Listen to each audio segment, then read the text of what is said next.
If someone wants to tell me the code, I'm all ears. 4231, I don't think that's it.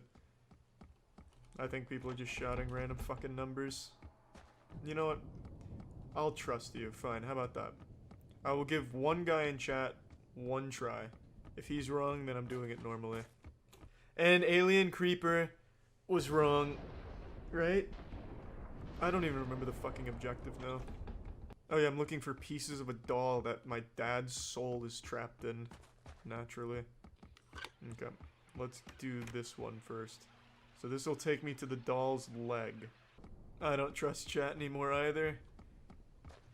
They're what makes this game scary. Just how fucking wrong they are every time, but they caps lock it and it makes me feel like I have to, or else I'm dumb. And then I do it and they laugh at me. So I lose no matter what I do. Oh, there we go. 9689. I'm not doing that. I'm not. I've grown up now. I won't fall for those gullible tricks yet again. Alright. Fuck, the next puzzle becomes which way does this shit turn? Diagonal down sideways. What are you talking about?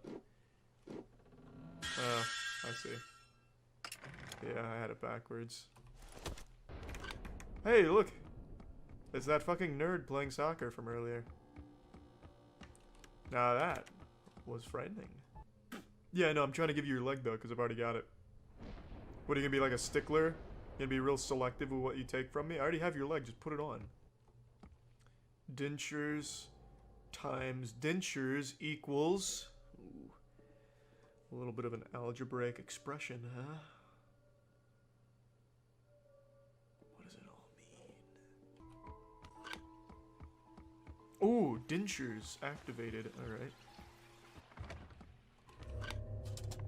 Oh, he's making a run for it. Look at this expert sense of direction.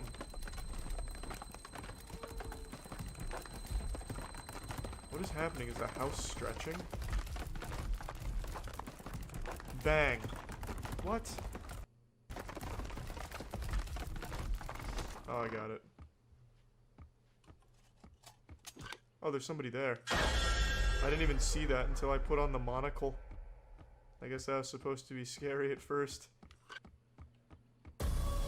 What was that? Oh. Like, the jump scares are missing. I feel like when they designed the game, they designed it for a little more to the left. Because that's like the third jump scare in a row that just completely misses you entirely. I was over here when it dropped. How to put a soul into a doll. You can't just be giving away that kind of information. This is like some Voldemort Horcrux research shit. Circle with symbols, animal corpses everywhere. Tamsin sitting in the middle, muttering something, came clear. She's a witch, blacked out. Remember that you fought her. She fought her daughter just because she was sitting in a circle with dolls and maybe a few animal parts. It's a shit-ass mom. Do I have a favorite horror game of all time? Horror games kind of fucking suck ass, man. That being said, Resident Evil 2 was incredible. Resident Evil 2 remake. Outlast isn't very good. The first Outlast was good, but the second one was kind of ass. Hey, hey, wait, give me back the doll's arm. What a fucking misbehaving child. No wonder the mother went psycho. Shit, I lost him. Oh, I see. I couldn't tell. Why does he look so old? That's like the oldest looking 4-year-old I've ever seen in my life. He's got like mustache, graying hair. Fuck. I lost him. I can't catch him up now. Oh, there he is. Damn, I missed him. What a little bitch. You think you're so slick because you can hide in the attic, huh? Wait until I get in my step stool. Alright, I got your pieces.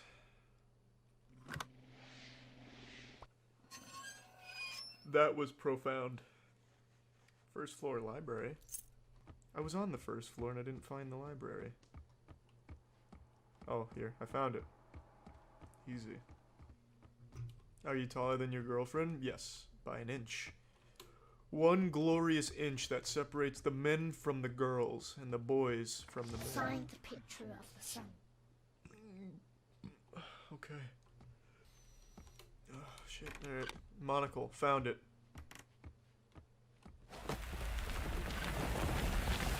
We got it, baby. That was easy. The fuck do I do with it now? Wipe my ass with it? These books look like the cover to Elder Scrolls Oblivion. Ah, here we go. Easy. Yeah, most people are showers. Myself included. I meant grower. I'm sorry. Grower. I meant grower. I wasn't paying attention. The majority of people are growers, not showers. Showers are in like the 1% of the 1%. No one's in between grower or shower. If you're a shower, you know it. That means your flaccid dick is fat. You got a fucking monster schlong.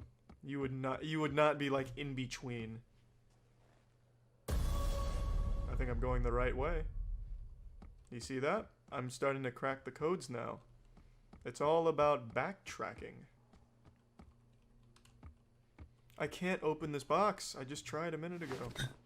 What the fuck?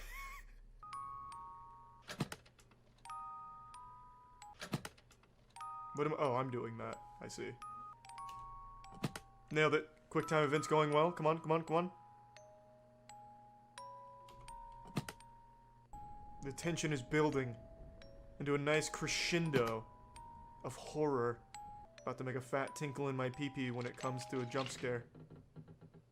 Bang. Oh. Do I have to do the whole box again? All the way back here. That's rough. Alright, ready for this fat quick timing? It's coming in hot. Going for a new speedrun world record on this one, baby. Come on. Bang. Oh. Yeah, I got it. Okay. Closet. What? Oh, thank you. No!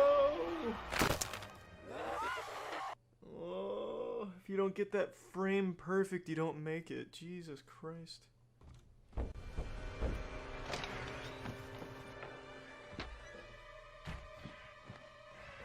Love your content. Can you say people to stop being oh scared shit, of the game? did I fuck up? I see that was scripted, okay.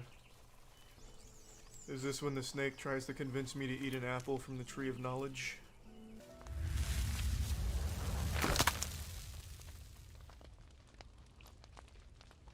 Alright. Oh god! They got her good this time. Looks like a little bit like George Washington, a little bit. Do I like exit through her vagina portal or something? Where do I go? Oh, I see.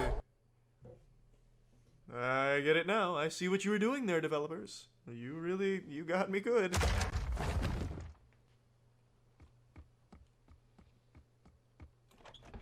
Oh, how many more notes are in here? Fuck.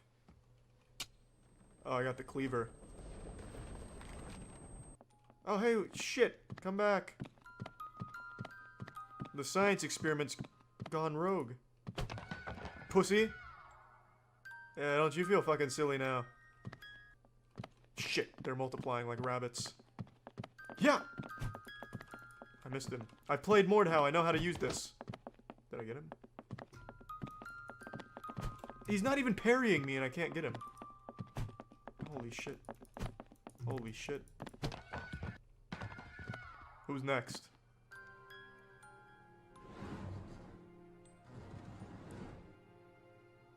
The fuck do you think that's gonna do? Oh god, what did I do? How did that happen? Uh-oh. Ah, that was Peter right there. Peter was the one that didn't get macheted. He's the one that escaped through that wall. Did you find drawings of the curse? Yes. No? What's wrong with you, Peter? Don't you want to help your father? No. You're a bad man. Do it better. Jesus, what is this, like Sheriff Woody? He only knows a few phrases? Now all of a sudden you can't hold a conversation? By myself. Jesus. No. Hey, what the fuck? How did he even reach my head? He's like a 2-foot doll. Wow, 2 feet's being very generous. He's like a 15-inch doll.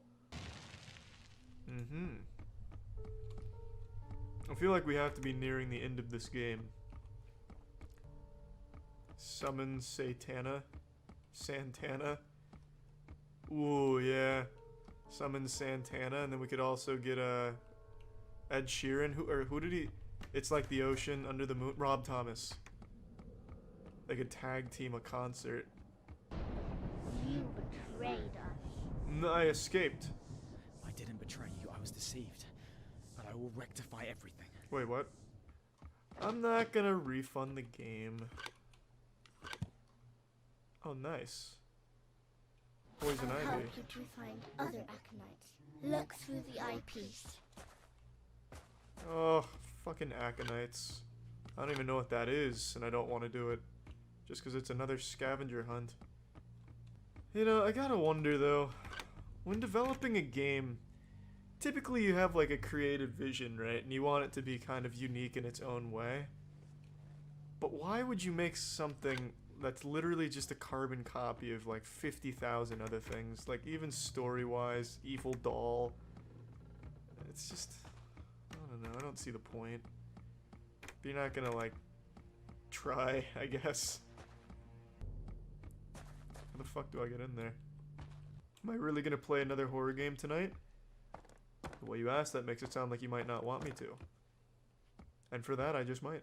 A little while back, there was a body cam video that blew up online because it showcased popular MMOs, a massive YouTuber, getting arrested. He was clearly intoxicated. It was very sad to see. And I had never heard like a follow-up as to what happened next. It was just radio silence. And alcohol addiction is a brutal thing. So I'd always hoped that he was getting, you know, the help that he had needed. And a couple nights ago on Stream Chat told me that he had apparently made like an Instagram post about like sobriety, but I hadn't seen that yet. And then today I just happened to see that he posted a video about his alcoholism. And he is now 4 months sober, which is amazing. And he wants to use his experience battling this addiction to try and help others maybe going through something similar. Okay guys, I just watched a video of myself that was on my phone from January. And guys, as most people know, I am an alcoholic, and I tried to make a video talking about it, trying to help people and trying to show my journey. Went terrible, honestly. It is so difficult. But right now, guys, I am 4 months sober, and looking at the video, I look like a completely different person. Honestly, I'm making this part of it so I don't jump scare you, because it looks terrible. Oh my god. And I'm gonna leave it uncut too, because it shows just like how ill I was. Like I almost threw up on myself in the video. This is a night and day difference from the last time we saw him. He looks so much healthier now. It is incredible. I am super happy to see that. And he's talking about a video he filmed back in January that apparently didn't go very well. And he does put it here, and it's pretty tough to watch. Like, it's a very raw look at what alcoholism can do to you. It can destroy your life. And I think this is just a very open door here to see it. And to see where he was and where he is now, I think it is inspirational. Anyone that's able to overcome substance abuse like this deserves the biggest round of applause. And I think him talking about it and showing it like this can really help a lot of people who might be going through similar things, which he states is the goal behind this video in the first place.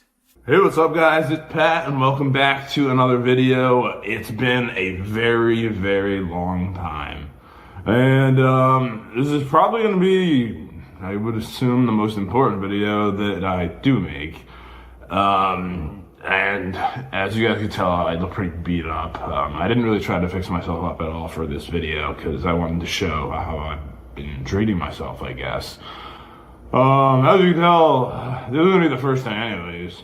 My skin looks pretty bad right now, and yeah, he said it was hard to watch, and it definitely is rough. But like I said, it is honest. You are seeing someone going through a very serious struggle. A struggle many, many others also go through. Addiction in all of its forms is bad, you know, and there's tons of addicting things out there. Like League of Legends, for example, something that I've been kind of tinkering. The needle's been getting close to my arm. I've been playing a little bit of League recently, Lord help us. But of all addictions, alcoholism, I think, is one of the more normalized ones. It is something that tons of people talk about very lightly, even though it's very serious. And Popular MMOs is very open about how awful it has been for his life. And he, even in this state here, is talking about the horrible things that it has done to his life. Talking about the innumerable times he's been in and out of hospitals, for example. Also, what started it, where it was like just a very slow thing, you know, having a couple drinks here and there at functions and some hootenannies, and then eventually straight into the shithole where things just spiral out of control and get chaotic. He said that he was drinking sometimes 3 bottles a day. Like, that's not just unhealthy, that is beyond dangerous. That can kill you. And it's something he mentions as well about how he felt like he didn't have long to live because of this lifestyle. And for those wondering, the reason I stopped is because I realized I didn't have long to live. I probably, with the way things were going and how downhill things were, I probably didn't have more than a couple weeks before I would be dead. And I'm definitely not ready to leave this world, and I hope none of you guys are either. So let's live the best lives we can. Again, like you mentioned, it is a tough thing to watch. Like, it is very clear he recognizes the effect that this has had on his life and how detrimental it has been. But it's also very clear that it's not something that's just so easy to quit. It is agony. It is a very difficult battle. So basically in these pictures, you're going to see that I was incredibly out of shape. I lost all the muscle on my body. The doctors said I would be dead. By the time I was 40, my liver was failing. My pancreas had pancreatitis. I was doing bad, like really, really bad. And then I ended out in jail within a week of making that video before I ended out in rehab. Apparently he was having like liver failure and pancreatitis, which are both extremely serious things, obviously.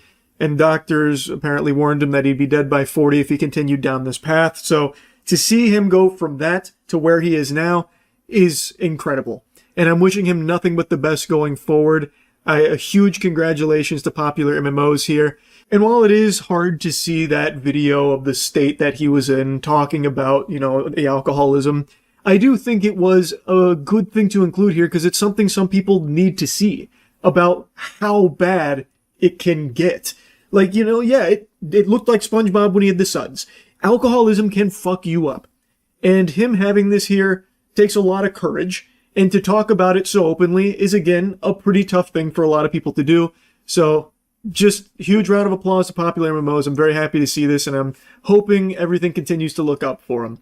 I just wanted to put this on your radar right here because we did talk about, like, the body cam thing, and I'm really happy to see that things are starting to go a lot better for him. So that's really about it. So yeah. I saw a pretty remarkable meltdown today. A gentle sir was let go from his job at the UPS store, and he didn't take it on the chin like a champ. He self-destructed like a Voltorb here. Now, I understand getting fired is brutal. Emotions are high. But for the life of me, I can't understand why they would let someone like this go in the first place. Getting fired from the UPS store by this cuck loser, fucking coward, cuck loser, won't even fire me at the beginning of my shift, waits till the end of my shift. Here he is. He literally just hit a textbook soy jack. This guy is the epitome of soy jacking. He goes through every single possible soy jack in the span of 51 seconds. It's unbelievable. It's beyond impressive, actually. And the way that he brings, like, the camera close to his face reminds me of The Dark Knight with the Joker. And the way he keeps calling this guy a cuck coward loser is a beautiful piece of pathetic artistry. He's speaking like it's League of Legends and he's whining about his top lane feeding. Now, I have no doubt that in the moment this probably felt very cathartic for him, just having this full-blown, you know, expulsion of the demons inside. You know, he's really upset and he's just letting it all hang loose. He's going hog wild with everything, and I bet it felt like a great relief. But man, you shouldn't have filmed this. You absolutely should not have been the one behind the camera publishing this, because it gets really bad. Darren, the cuck fucking loser from 1892, who's a fucking loser, who doesn't know shit about running a business. The way he introduces Darren here is some Full House shit. Darren comes in, I was half expecting like a clap track to come in there, because he takes off his glasses like he's posing for the camera. He's smoldering right now. Darren, I don't know how he was able to keep a straight face without just laughing, because this shit is unbelievable. So he calls him, the cuck coward loser from 1892. I guess he's insulting him because he's old, which is interesting because I feel like the guy filming is actually older than Darren. The guy filming looks like an anorexic Karl Marx. I just can't imagine he's much younger than Darren here, and yet he's really going in on the, him being ancient thing. I feel like he was just really upset, fuming, the steam out of the ears. He's actually foaming at the mouth. He is rabid. It just seems as though his brain was scrambling in this frenzy to try and cobble together any insult it could muster, even if it didn't make sense. Here's Darren, Dickie Darren, aka Cuck McShartpants from 1892, back before aviation, the Wright brothers, more like the Wrong brothers, because, brother, you're wrong for firing me, Darren, cuck loser. And he's gonna let an alcoholic fat fuck named Joe fire somebody with 10 years of experience because he complained that Joe won't train my fucking coworkers, and Joe puts nigger on the fucking radio, and Joe drinks next door and won't tell shit to my coworkers. That was the most unexpected hard R I'd seen in quite some time. The Game of Thrones Season 8 writers couldn't have subverted expectations that effectively. Obviously, I had to censor it to the best of my ability, but wow. So we've gone from Darren now he's brought up this new character in the lore named Joe, who he is clearly not the biggest fan of, saying that he's fat and didn't train his coworkers, so he complained about that, which has led to him getting fired. That's his game theory on all of it. That's his hypothesis. I don't understand at all where the hard R even comes from or what he's referring to here.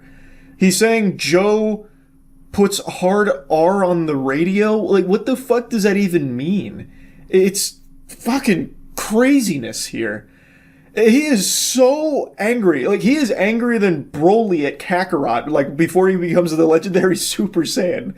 Because he's a cuck fucking loser coward, just like Darren, the cuck fucking loser coward. Coward loser fucking cunt. That ending is absolute cinema.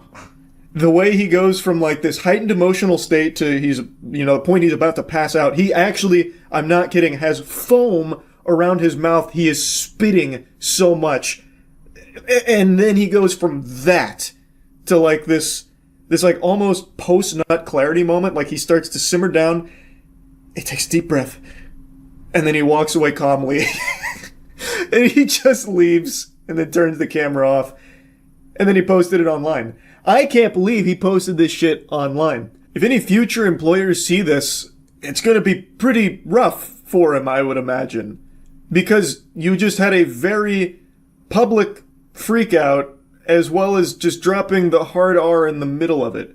And the thing is, like, these videos pop up occasionally where someone gets fired and they, have this very cathartic blow up about it and, like, confronting their boss about it before they leave. And in a lot of cases, you're on that person's side because getting fired sucks. And a lot of times it is unjust. And maybe in this case, maybe there wasn't a good reason for him to be fired. I don't really know. And he starts by saying that he waited till the end of the day to fire him, which I'm a little split on because on one hand, you at least get another full day's pay, but on the other hand, you just wasted a fucking full day. But regardless, it was very easy to get people on his side here for this, yelling at the boss about this. And again, maybe there wasn't a good reason for him to be fired, but this confirmed that they made the right call firing him if he is just like this ball of rage ready to bust.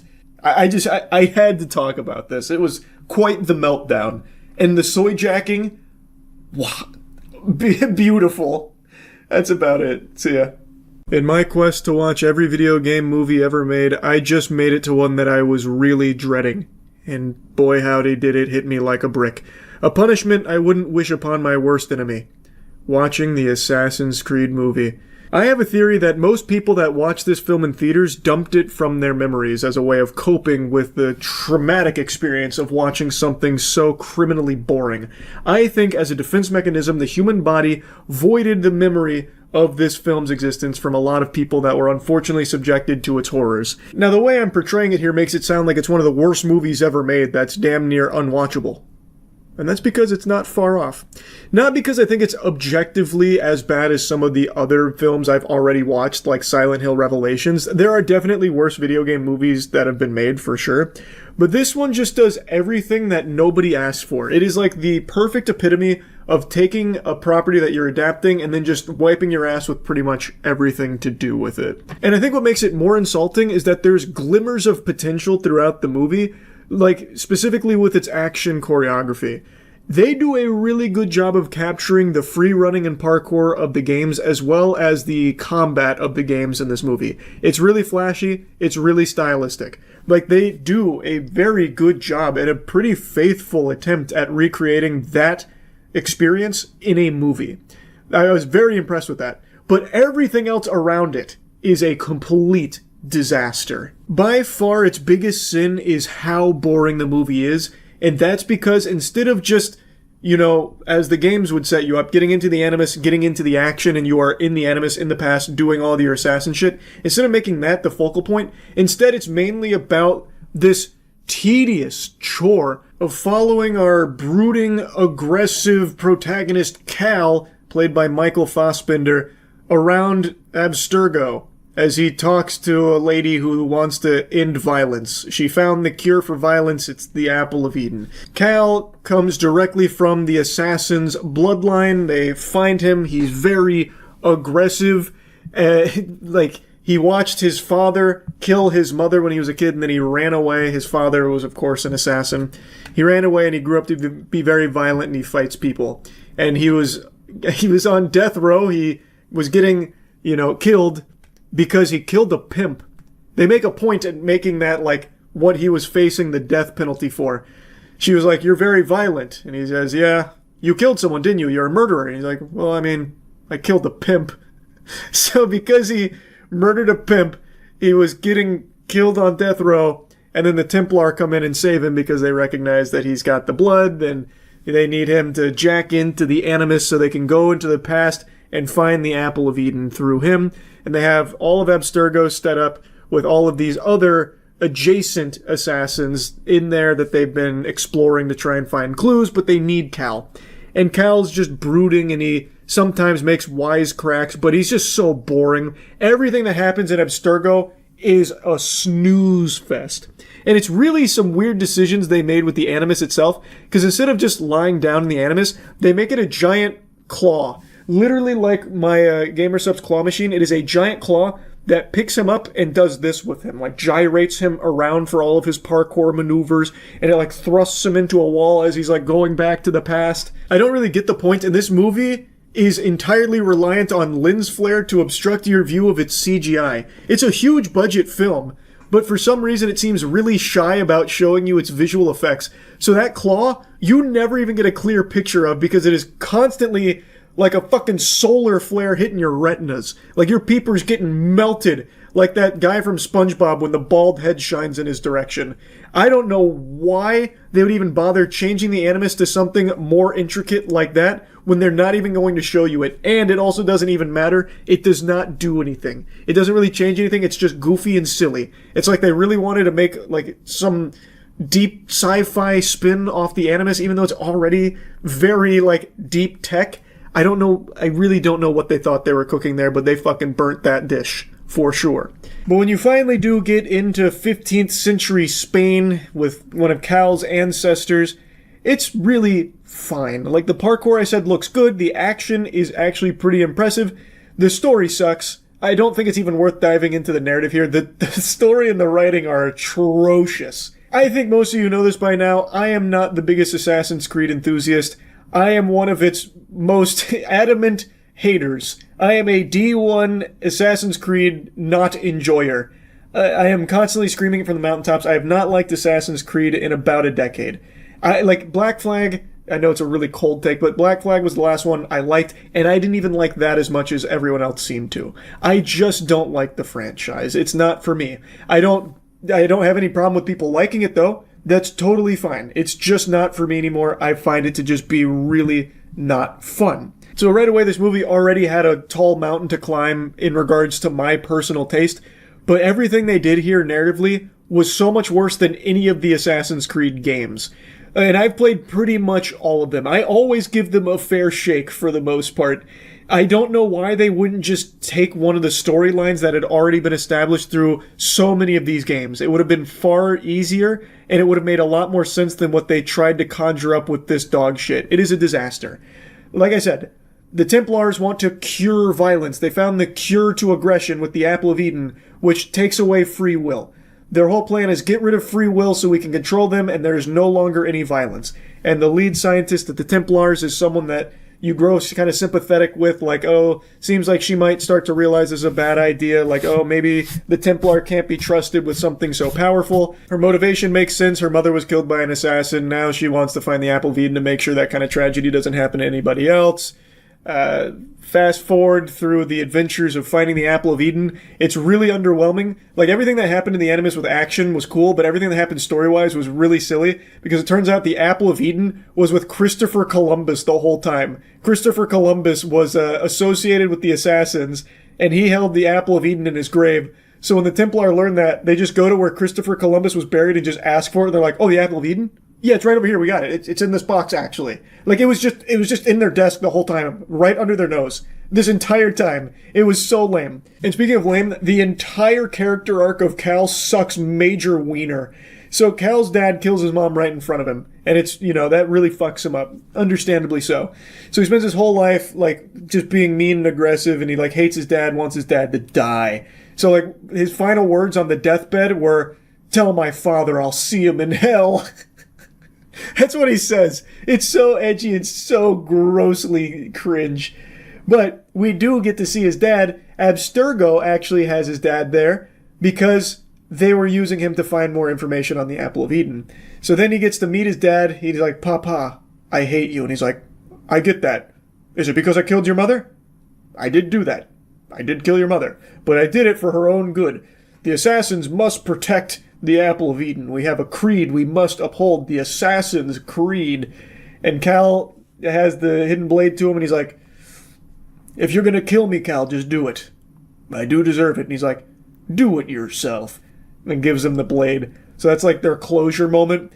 And then eventually everything goes tits up after they learn about the Apple of Eden. All the assassins gang up with Cal to rise up against Abstergo so they can't get the Apple of Eden and take away free will.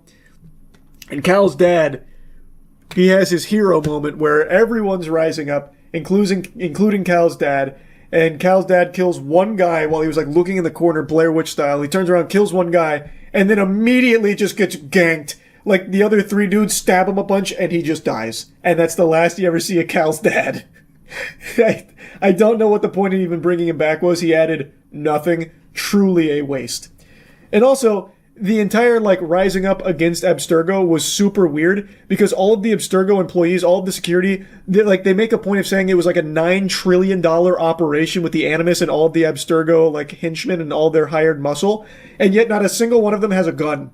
In fact, the only weapons Abstergo has are the weapons the assassins are proficient in: crossbows, knives, swords, and hidden blades. That's all they have. And keep in mind, the Abstergo employees, they are not assassins, they're just hired hands. Like, you would expect them to have some fucking guns, not a single gun. The only projectile weapon they have is crossbows, and they don't even use that. Only the assassins get that. They literally have that there just so the assassins can make sure they're fully equipped to rise up against them. I don't know what the plan was. It was so fucking wacky. Anyway, though, the movie ends with them getting the apple back, and to get the apple back, Cal ended up killing that lady's dad. I forgot both of their names. They were just so underwhelming. I do not remember those character names. But the scientist girl, she actually saw Cal's flashback, or rather, his synchronization with the bloodline of the Assassin's Creed. So she saw all of the other assassins that Cal was seeing, and one of them was her, one of her ancestors was actually an assassin. Meanwhile, she is now a Templar scientist. And you think that this is the moment where they're planting the breadcrumb that she's going to turn and she's going to be the one to stop her father from taking away free will with the apple. But in fact, all it is her father gets the apple and she's talking to him like, Papa, I don't like what you're about to do with this. And he's like, I understand, but thanks for writing my speech. This one's for you. So then he goes out there and to all the Templar, like the whole organization, he's like, I have the apple of Eden. It's right here, the sacred apple of Eden. Free will is gone. We can control free will and those pesky assassins are vanquished once I use this apple of Eden. And then Cal approaches the scientist lady and he's like, you know what I have to do, right? And she's like, yeah. So then he walks by her and then just kills her dad. No issue at all. No hiccups. Just walks up, kills the dad, and then takes the apple. And then the scientist lady goes up to the dad's body while his corpse is cold. She sheds a tear. And then she decides that she wants to double down and get the apple back and kill every assassin. We must eradicate the assassins and take away free will. Even though just minutes ago, she had a huge issue with what her dad was about to do. Meanwhile, she is now completely flip-flopped and wants the exact same thing. What the fuck? I don't know what they were trying to set up, but they didn't follow through on it. I feel like they probably were going in a different direction at some point and then just said, fuck it, just ship it. And it just doesn't connect. It doesn't really work. Nothing in the movie really works aside from its action. That's the only saving grace of this film, and it doesn't save it. This movie is so boring. I already didn't like Assassin's Creed as a property, and this made me like it even less. It's just insulting. It's bad. It's not good. That's really about it. So yeah. I want you to take a good hard look around you right now. Are you surrounded by concrete walls and bars? If the answer to that question is no, it means that you're not in jail. Congratulations. Good job, bucko. Do you enjoy that fresh air? That freedom? Would you be willing to trade it for a couple of views on TikTok? I imagine most of you politely decline that offer. However, there is a handful of fungal parasites called TikTok pranksters that enthusiastically pump their fist and say, yes, absolutely, I will make that trade. A trade that's worse than the fucking Mavericks getting rid of Luka. There are TikTok pranksters who are totally remorseless and willing to trade their freedom for a couple of views on TikTok. And today I just learned about the most egregious example of this. Alexis Martinez Arizala. You don't know his name. You'll never know his name, but you do know, most likely, what he did recently. Alexis was that brain-dead goober, that bumbling, drooling idiot that did the AI prank on the officer, where he showed him an AI-generated video of that officer's patrol car being broken into, and then got arrested for it. This video kind of popped off because everyone was clowning on this guy for a dog shit AI prank. I talked about it a little bit, but I didn't really follow it because I just assumed this would be business as usual with these parasites where they get a slap on the wrist, thrown back into society for them to just continue to be this miasma of cringe that haunts every fucking facet of civilized society for their TikTok clout. But it turns out I was actually wrong. You see, this dumb asshole actually went above and beyond the Call of Duty here for garbage pranks. He did this AI prank multiple times to such an extreme degree that he has been extradited from Puerto Rico and is facing serious charges here in Florida, and according to Atozi's video, could carry up to 12 years in prison. So let's go ahead and show you the most viral stunt that he did here, his AI prank on the officer. We are told he's a South Florida native, but U.S. Marshals actually caught up with him in San Juan, Puerto Rico. You're actually in here. Here's the video circulating on social media that shows 4 men in suits entering a Seminole County deputy's patrol vehicle. They were going inside of your car, in and out. An online prankster recording the moments he walks into Academy and shows it to the deputy. The deputy, clearly convinced, runs out to the parking lot, hand on his weapon. So you probably just left it unlocked. It should have been unlocked. I hit the button. But this video is fake. It's a deep fake, to be exact. What a classic gut buster there. Haha! Gotcha.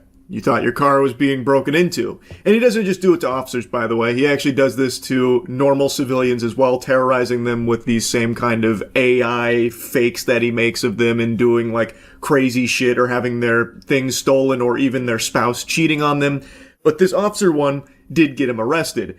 And something that got pointed out in the reports is that the officer was on edge approaching the vehicle thinking that it had been broken into, so he did have his hand on his weapon. If there was just a completely innocent civilian that happened to be near that police car with the officer approaching it, there is no doubt in my mind, and also other officers chimed in and also echoed the sentiment, that that would have been a situation where the officer would have probably ended up detaining that completely innocent person solely based off of this AI video that this fucking loser made.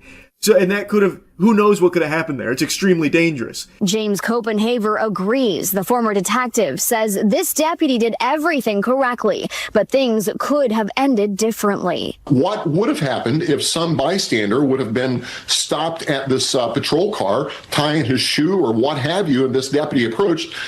Pretty good chance that person's going to probably be put on the ground at gunpoint because the deputy doesn't know what's going on. That guy is totally right. The entire basis of this prank, like the punchline, is making the person you're harassing fearful. In this case, it was the officer. Like I said, he does it to normal civilians as well in similar fashion with their shit being stolen. But he's making the officer afraid that there's now people breaking into his car, fucking playing musical chairs in there, patty cake. You got Mike and the Dirty Boys maybe having an orgy in there. Who really knows? He's just showing him this video that is convincing enough to make the officer believe that his car is being broken into. So if there is just some person out there for whatever reason near his vehicle, maybe stop tying their shoe like he mentions in that example, there's a chance that person gets, held at gunpoint or something, and maybe even taken to the ground, all based off of this TikTok prankster's garbage. It is just dangerous, no matter how you spin it. Deputies say 22-year-old Alexis Martinez Arizala posted the video on his social media accounts to gain attention and create viral content. He was arrested Friday in Puerto Rico and is now facing 4 charges, 2 of which are felonies. It needs to be bumped up to a felony. That would help curtail some of this stuff and start putting people in jail for it. It's not fun and games. It's serious business. I couldn't agree more. There needs to be real serious consequences for this type of shit. It's not pranking, it is harassment, and in some cases, in other pranksters, just assaulting people as well. Like, there needs to be legitimate punishment there, otherwise it's going to continue to snowball as it currently is, and has for years. They just, for some reason, play softball with all this shit, just giving them like a light little spank on the tuchus, a tush slap there saying, all right, now don't do it again, mister. Here's a stern talking to, we expect better. And then, of course, it doesn't do anything. So they don't get punished. Other people see that there's no repercussions for it, and they want the TikTok attention too, so they start emulating it. This guy didn't invent AI pranks, by the way. That prank he's doing on the officer is an AI prank that's been around for over a year now. I made a video on it I think 5 months ago now from someone else doing the exact same shit to civilians. This is just the first guy that was dumb enough to do it to officers and get himself arrested. So they are just emulating what they see got others' attention because that is what they so desperately crave. They need it more than oxygen, so they'll do anything for it. And they see those pranksters didn't get in trouble, so they do it themselves. But if Alexis Martinez Arizala does spend 12 years in jail and the rest of the pranking community sees that there are actual repercussions for this kind of shit, they'll stop. They will stop. So yes, I do think they need to be going to jail. I 1000% think that Alexis deserves some time in the slammer here as a great deterrent from other people trying to do similar shit or worse shit to keep one-upping and elevating, because that's how it goes. Someone might see this, and if he gets let off easy, they'll be like, okay, I'll take it a step further. That's how you keep ending up with pranks like this. Officials say he's now facing multiple charges, including fabricating physical evidence, making a false report to law enforcement, unlawful use of a two-way communication device, and knowingly giving false information to a law enforcement officer. And a whole stack of charges. On top of the charges I mentioned earlier, he's also facing a felony tied to tampering with evidence, along with additional misdemeanor charges. But based on Florida law, one of the biggest charges he's currently facing is tampering with or fabricating physical evidence, which is a third-degree felony. And that alone can carry up to 5 years in prison, along with probation and fines. Pretty serious charges that he's facing here. He's looking down the pipe of quite a few years in the big house. So how's he taking it, you might be asking yourself? Like a champ. like a true hero. I don't regret anything. It's been 2 days. This is video of 22-year-old Alexis Martinez Arrizala shortly after his arrest. Charged with providing false information after San Juan investigators say he showed an officer a hyper-realistic AI video depicting someone stealing the officer's cruiser. But hey, I don't regret nothing. His arrest came 2 weeks after deputies in Seminole County say he pulled a similar stunt. He reiterates that he regrets nothing. All of this is worth it to him. Potentially many years in jail is worth it because he got some TikTok views. Fucking insanity.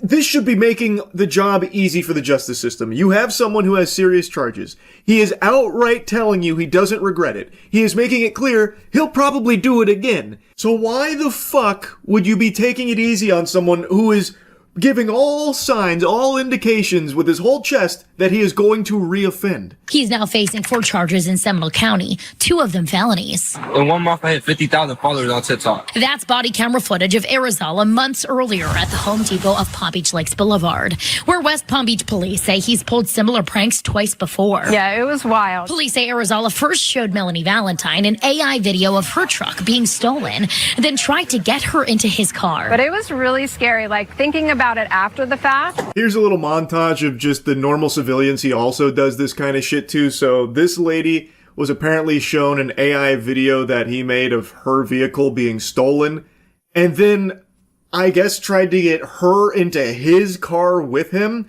That's some super creepy psychopath shit right there. So he didn't just stop at like, your car got stolen. I'm kidding, it didn't, it's AI. He didn't even stop there. He's like, no, you gotta get in my vehicle now, come on in. Get in my car. We gotta chase it down, don't we? Come on, get in. What a fucking weirdo. In the second, the content creator admitted on this body camera to using another customer's likeness to create an AI image of him kissing another woman, then showed it to his wife. That's not his wife. That's a fake one. Oh yeah, you love to see that. Normal couple minding their own business in Home Depot, only to be interrupted and harassed, trapped in an unskippable cutscene with this shameful piss stain that's AI generated a video of the husband kissing another woman in the store. Now, I can't tell from this footage since it's blurred, but they do seem to be on the older side of things, so maybe there's a chance that they didn't recognize this as AI, and now the wife thinks that the husband is unfaithful to her. Like, it's just, this isn't even, like, entertaining. It's just fucking sad. In a third stunt, police say he startled a West Palm Beach gas station clerk. I just showed him an AI video of like a body just getting attacked, a fake body. I swear to God, He was arrested that night for resisting an officer. Bro, are y'all serious? But not for any crimes related to his AI use. This one sounds fucking insane to me. I can't piece it all together and can't find the original, but from what I can gather from this, he AI generated a video at that gas station of a body, presumably a dead body is my guess, that scared the gas station clerk and was designed to scare him, which is what led to all of this here. What's even the prank there? Aha, I made this gas station worker think someone was fucking dead. Haha. I can't even fathom the type of unlovable, greasy loser that actually likes these kind of pranks, just sitting there clapping, giggling, haha, that's so naughty, that's so savage. Anyway, I won't bother torching you with more of this guy's trash. He is facing some serious charges, and I can only sit here, fingers crossed, hoping that they don't play softball with him. He has literally said, puffed out his chest like a real tough guy, and said he has no regrets. As if he did anything worthwhile here. He did AI pranks. And now there's a chance he just threw his whole life away for it. And I really hope that they do seriously punish him to serve as a nice deterrent from other losers like this guy trying to do the same shit. Anyway, that's really about it. So yeah. About 2 weeks ago, a group of thieves made off with over $100 million worth of jewels that they stole from the Louvre. You might have heard of that place before. It's pretty well known, nearly as famous as the Florida Citrus Center.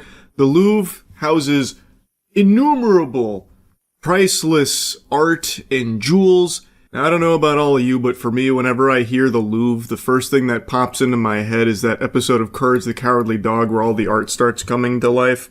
And kind of similar to Courage the Cowardly Dog, the way that they stole these items is actually cartoonish. It's like actual Neanderthal mode thinking here. So what they did is they got this big ladder, this lift, they drove it up, and then extended it to the second floor, broken through the second floor window, equipped with angle grinders, and then just went to town on the displays. But the displays were pretty resilient, so it wasn't enough. Like, the gadgets they brought weren't enough, so they just threw away the doodads, they disarmed themselves, and apparently started, like, shoulder bashing it and elbowing it until it finally gave way and they were able to lift the jewels out of there. And security guards did actually arrive, which is why we have this footage here, but they were worried that the thieves could have been armed. So they did arrive at the scene, but it didn't turn into like an action movie moment or anything where they started doing like fucking martial arts on each other trying to stop the thieves. They reported to the scene, called the authorities, but the thieves were in and out in about 7 minutes. So they were able to steal over $100 million worth of jewels through this method. They then took the tools with them, as I understand it, and then they left on this lift, and we have footage of them leaving. This video filmed by security guards in the Louvre shows 2 robbers leaving the crime scene. They make their way down with a boom lift stationed outside and escape on 2 scooters just seconds before the police arrive. Plans don't get more simple than that, and most people, myself included, are very surprised at how easy that appeared to be. And according to some of the French officials, they're also pretty shocked that security was so lax and pretty outdated. So, a very simple plan, sometimes caveman brain is best brain, where you just go and you hit it with an angle grinder and a little elbow grease, and then they make their way out there with $100 million worth of jewels. Now, there have been 5 arrests, which we're going to talk about in just a moment, but they have not recovered any of the stolen jewels here. And the fear is that they are in the process or already have dismantled them so they can sell them, because you can't really sell them as is. These are extremely recognizable, easily identifiable, famous pieces. Who's going to be buying that for $100 million? Fucking Dr. Evil? Like, you're not going to find someone that's going to buy them as is, because then it would easily lead to their arrest. There's no wiggle room to weasel your way out saying, oh, I didn't know that this treasured French jewel was, stolen. Like, it's clearly never going to be sold like that. You know, it's not like a movie where you could sell the fucking Statue of Liberty and some dude will put it in his backyard, some, like, obscenely rich guy. Like, that's just not how it works. So, what they believe is currently going on is that they are dismantling the jewels carefully to keep everything intact so they can sell the jewels individually as opposed to just like an altogether piece, meaning all of these could be lost, destroyed, and that's maybe why they haven't been able to recover it right now. But they're holding on to hope that they're still all together, but I guess we'll see. They have made 5 arrests, so let's go ahead and quickly go over that. Turning our attention now to Paris, where 5 additional suspects are now in custody, arrested in connection with that daring heist at the Louvre that stunned the world earlier this month, into custody over the weekend. Despite the arrests, the stolen jewels, worth over $100 million, have yet to be recovered. So here's where things got a little messy and hard to understand for me. So CNN mentions that there have been 5 people that have been taken into custody, arrested in connection to this. I read something from the BBC that 3 of them have been released without charge. And some sources are saying that, not everyone that's been arrested was, present at the scene. They believe that they could be instrumental in getting more clues about the people that were there. What is confirmed is it was a 4-man team. There were 4 men present. There were the guy who drove the truck, another guy that stood behind, at the truck where they pretended like it was renovations, and then the 2 people that actually went in and got the jewels. So it was a 4-man team. They made 5 arrests. Of those arrests, one of them is a woman who is connected to one of the people that they arrested. They believe she is an accomplice that can be helpful in getting more breadcrumbs for them to follow. And then DNA evidence. This is where it got really, fucking muddy for me, because it seems like at least one of the people that was directly involved in stealing the jewels has been linked to this via DNA evidence. But then I also saw that they used DNA evidence to link other people to it as well. But then that got contradicted by other sources. And I saw the word DNA used so many times here, it made me think that they must have just went here fucking full of cum or something, spreading it all over the Louvre, because it sounds like they had so much DNA out the wazoo, shit must have looked like a porn shoot. Well, as you say, we do understand that one of these latest 5 arrested is one of those who was here on that day. Of course, those 2 that had been arrested over the weekend, also part of that 4-man team. These 2 had been known to police. It was DNA samples that had matched them to the scene of the crime. This latest arrest arrest of one of those four, also tied to the scene of the crime, we understand, by DNA. As to the other four... Now, I think there might be some kind of like translation error sometimes, which would explain the discrepancy and why not all sources are agreeing on the amount of DNA evidence used here. But I'm still going to give you like a montage of all of the ones that have DNA evidence cited as how they were linked. The one that seems to be agreed upon across most sources here is that this 37-year-old man had his DNA found inside the basket lift that was used to get to the second floor and also escape after they stole the jewels. He is claiming that he hasn't done it. The Paris prosecutor said he's denying involvement, so he's hitting him with that classic Patrick Star, is this your wallet? No. But it has your name on it? No.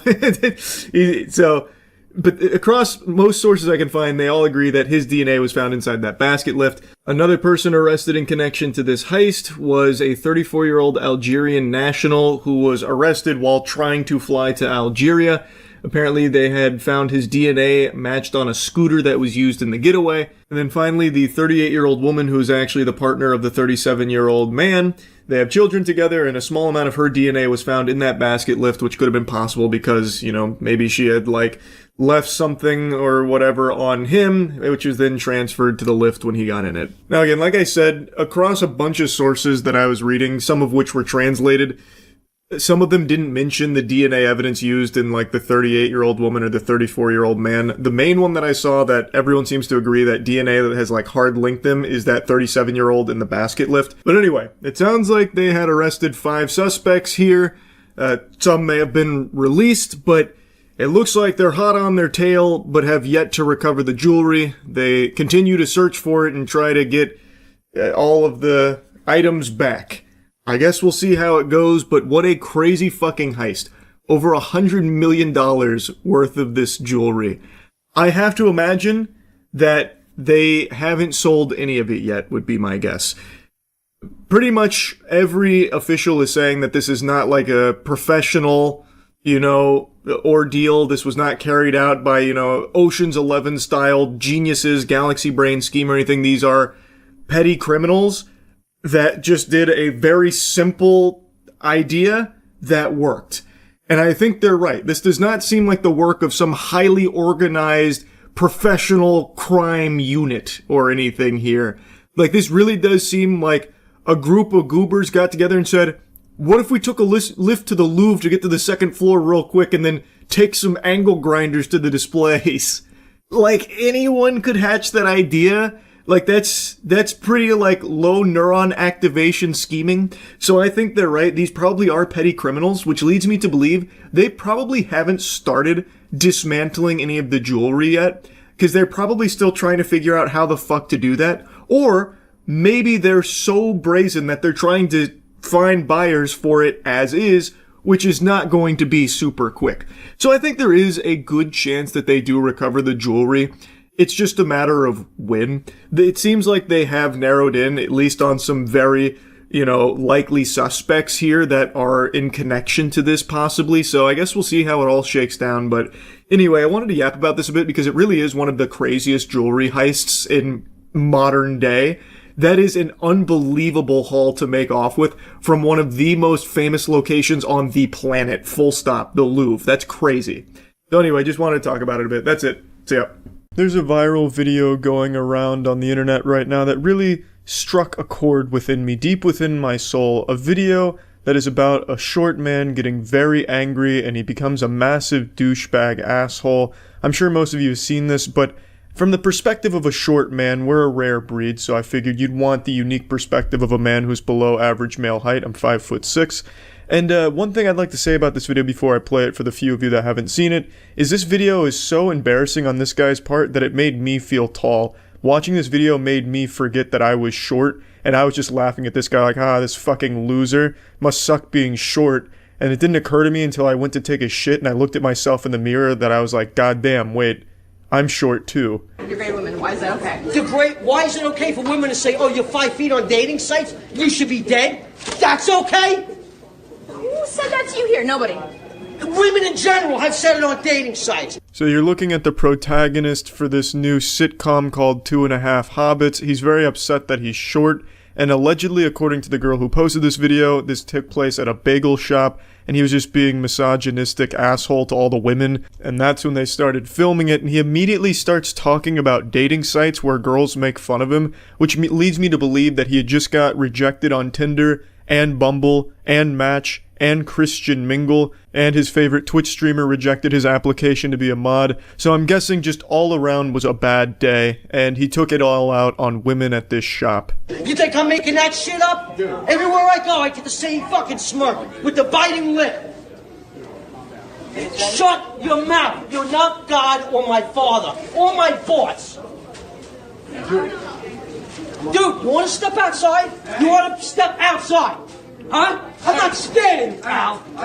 This is the highest level short man rage I've ever seen documented. This is the kind of shit you only read about on Reddit. I actually couldn't even believe that this was filmed. It's like filming Sasquatch. This is such a high level of short man rage. It's like DEFCON 3 of short man rage. It's unreal. Just looking for a fight, constantly on edge, looking to be disruptive. I wouldn't be surprised if before he even got into the bagel shop, he started sizing up a 7th grader, thinking to himself, yeah, I can take him. He may be a little taller than me, but I can definitely beat his ass. That'll impress the girls around here. But by far my favorite thing about the entire clip is the little chest bump on the guy ready to rumble. He chest bumps the dude's nutsack. This guy is so short, and the guy he's trying to tussle with is so much taller than him that when he does the little chest bump to be intimidating, his tits are rubbing the man's penis. His nipples are handshaking his scrotum. You shut up too. Just say, no, go ahead and attack me, Jacob. Oh my god. Oh my god. I just wanted bagels. I recorded the whole thing. Ah, the classic. What are you gonna do, stab me? Says the man who got stabbed. Hey, go ahead and attack me, as he gets fucking tackled by a dude 5 times his size, a fucking college linebacker out of nowhere. I imagine he immediately regretted that decision to try and act that tough around that guy. And the video goes on, but this is the one that's viral, but there is a follow-up to it that shows what happens after he got taken down. Look, and a guy 3 times my size. That's okay? What happened? What, I'm sorry? You know what? Fuck your fucking breath. There's no need to laugh. You think that's funny? That's funny? That's funny? Now I'm going to take my breakfast. You think that's funny? All you What a fucking roller coaster he took us on there. First he says, fuck that bread, wants nothing to do with it, he's above that bread, an alpha male doesn't need that bread. But then Alvin and the Chipmunks start laughing at him, fucking Looney Tunes style laugh comes in, and he changes his mind immediately. You know what? Fuck you, give me that bread, bang. Snatches it up. I wish he had scarfed it down for a power move, or since he wants to really puff his chest out and be an alpha, I'm surprised he didn't drop trow and start peeing on the bread just to show his dominance over the bread. But he kind of pussies out, picks up his bread, and then goes back to just being a really huge asshole and insulting people. All you women say shit like shit! All of you! All of you! Yeah! All of you! You want to go? No!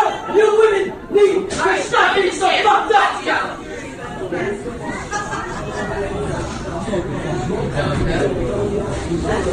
He then went home to make a blog post about why nice guys like him don't get the good-looking girls in society, and it's a shame. He is a nice guy, as you can clearly tell, well-adjusted. He seems to have a good head on his very small shoulders, but I think it's really sad the lack of self-control and most likely self-awareness. I guarantee he went home thinking he did nothing wrong, and that society was just beating down the short guy again. Now, he says he's 5 feet in the video. I don't know if that was an exaggeration or if he's under 5 feet or above 5 feet and he was just exaggerating on either spectrum. Doesn't really matter. You know, there's nothing you can really do about your height. You can either be an insecure little bitch like this guy and take it out on the world, you know, shaking your fist at the clouds because you're upset that you're so goddamn short and it's unfair, or you can just live with it, fucking deal with it, and don't be such a little pussy. Have fun with it. Make jokes about it, but why act out like this at a fucking bagel shop? No one wants to be around a guy like this. But I mean, yeah, I don't really have a very super unique perspective on it. To be honest, I just kind of wanted to make jokes about this. But it really is sad that my fellow short brethren act out like this, and that's why a lot of people expect short man rage occasionally, you know? There's no reason to be this insecure about something that you just don't have control over. And that's about it. So yeah. Let's do a little role-playing here, a little thespian exercise. You're going to play the judge, and I'm going to be presenting a case to you. It's the case of a university student being caught red-handed with over 100 videos on his phone of him secretly filming women using the toilet. He was even caught in the act filming a woman using the bathroom. And now I present to you this irrefutable evidence where there is no wiggle room for some kind of alternate explanation. There is no way to weasel out of this being him filming these videos without permission, non-consensually, in a private setting, the toilet. Now, I, as the fun-size lawyer, present to you this case. What do you rule? What do you think is punishment that fits that crime? I would wager a guess that if you've got all your marbles about you, you would rightfully say that jail time is in order for a perverted, unremorseful freak like this. Now, what if I told you this drama exercise wasn't all make-believe? This is a case that just unfolded in Australian court, and the judge ruled that the punishment for this individual wasn't jail time. It was a very stern, hands-on-the-hip wiggling of the finger saying, "Now don't do that again." He secretly filmed women inside toilets and showers, but Barefoot Cow doesn't appreciate the camera being pointed at him. Mr. Cow, why did you upskirt women? The Melbourne University biomedicine student, originally from Vietnam, walking from court on a community corrections order. How peculiar that the guy who was addicted to upskirting women and taking non-consensual videos of them using the bathroom doesn't like to be filmed himself. Well, isn't that just the strangest thing? So this is 23-year-old Bao Cao. He is a biomedical student in Australia, and he was caught with over 100 videos of him secretly filming women in bathrooms. They mention like shower. He was caught in the act of filming a woman using the toilet. That's how they actually apprehended him. She noticed that he was secretly filming her while she was on the toilet. He was apparently holding his phone close to the wall, and she took notice of that, alerted security. They came in there and actually caught him red-handed here. Also, according to a couple articles, this is apparently not even the first time that he's had a run-in with the law for identical issues here.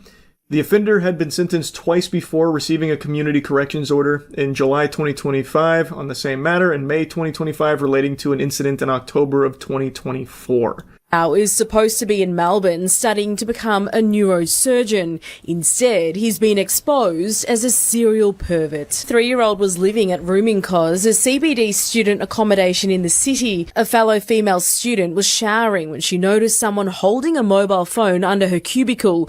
It belonged to Cow and he was arrested soon after. Police then discovered hundreds of secret images and videos of young women.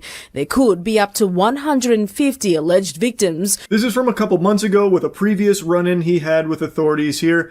And, surprise, surprise, the strategy of doing nothing and hoping that the bad guy stops being a bad guy didn't exactly work. In this case, where again he was caught, even arrested, and even pled guilty, he still didn't receive a conviction. No punishment.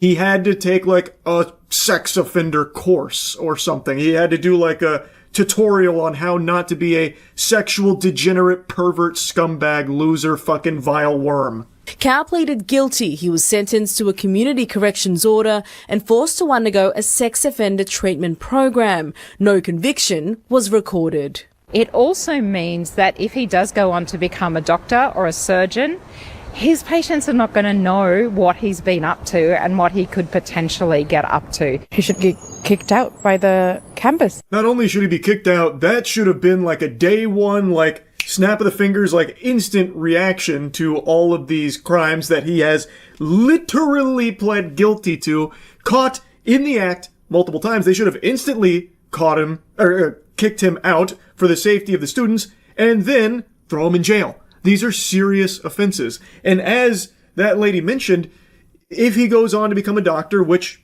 it seems like he is perfectly within his ability to do so, since there are no consequences for his crimes that he has committed, his patients would then be in danger too. Imagine him around an unconscious woman that he is supposed to be like operating on or something. It's a recipe for disaster.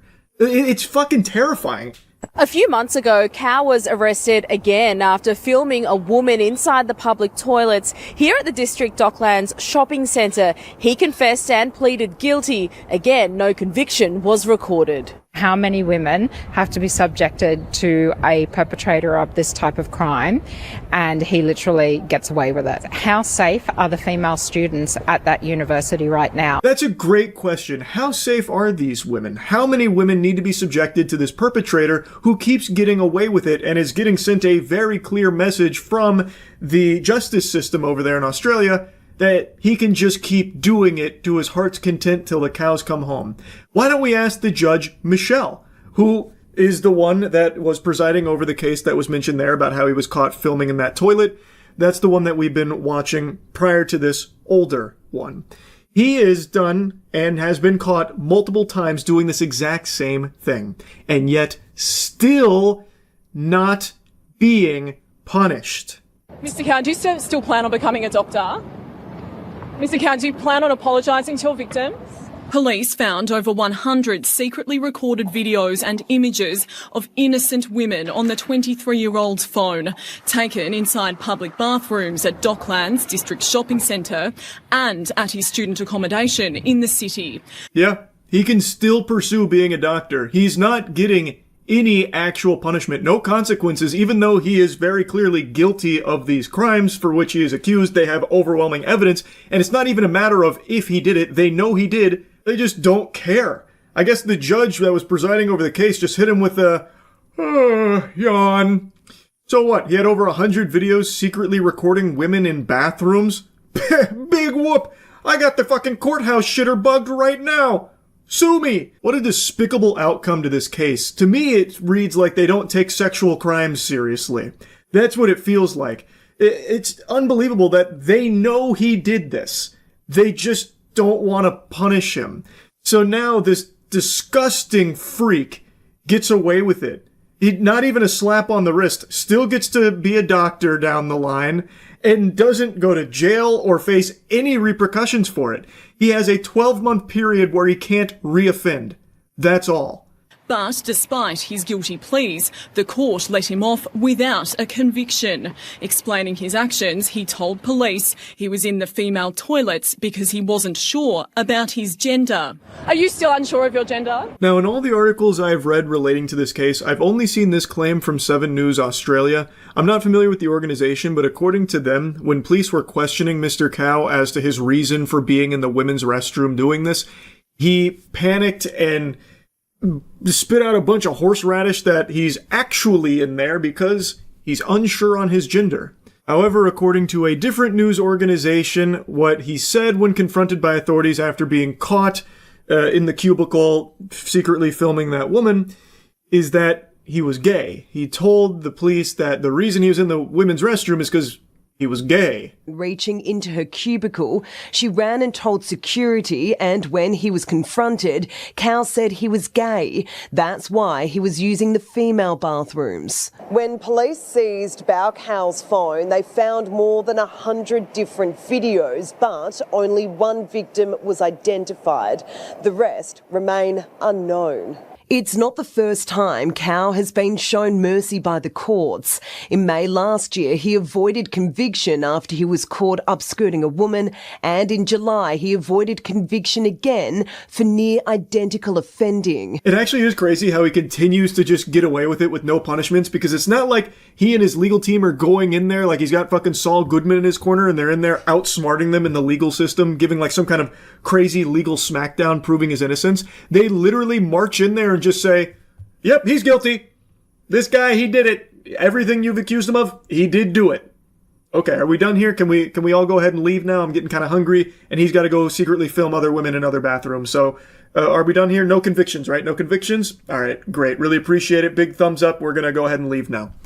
He just continues to get away with it, even knowing that he is guilty. Everyone knows it. They just don't want to punish him. It's fucking crazy.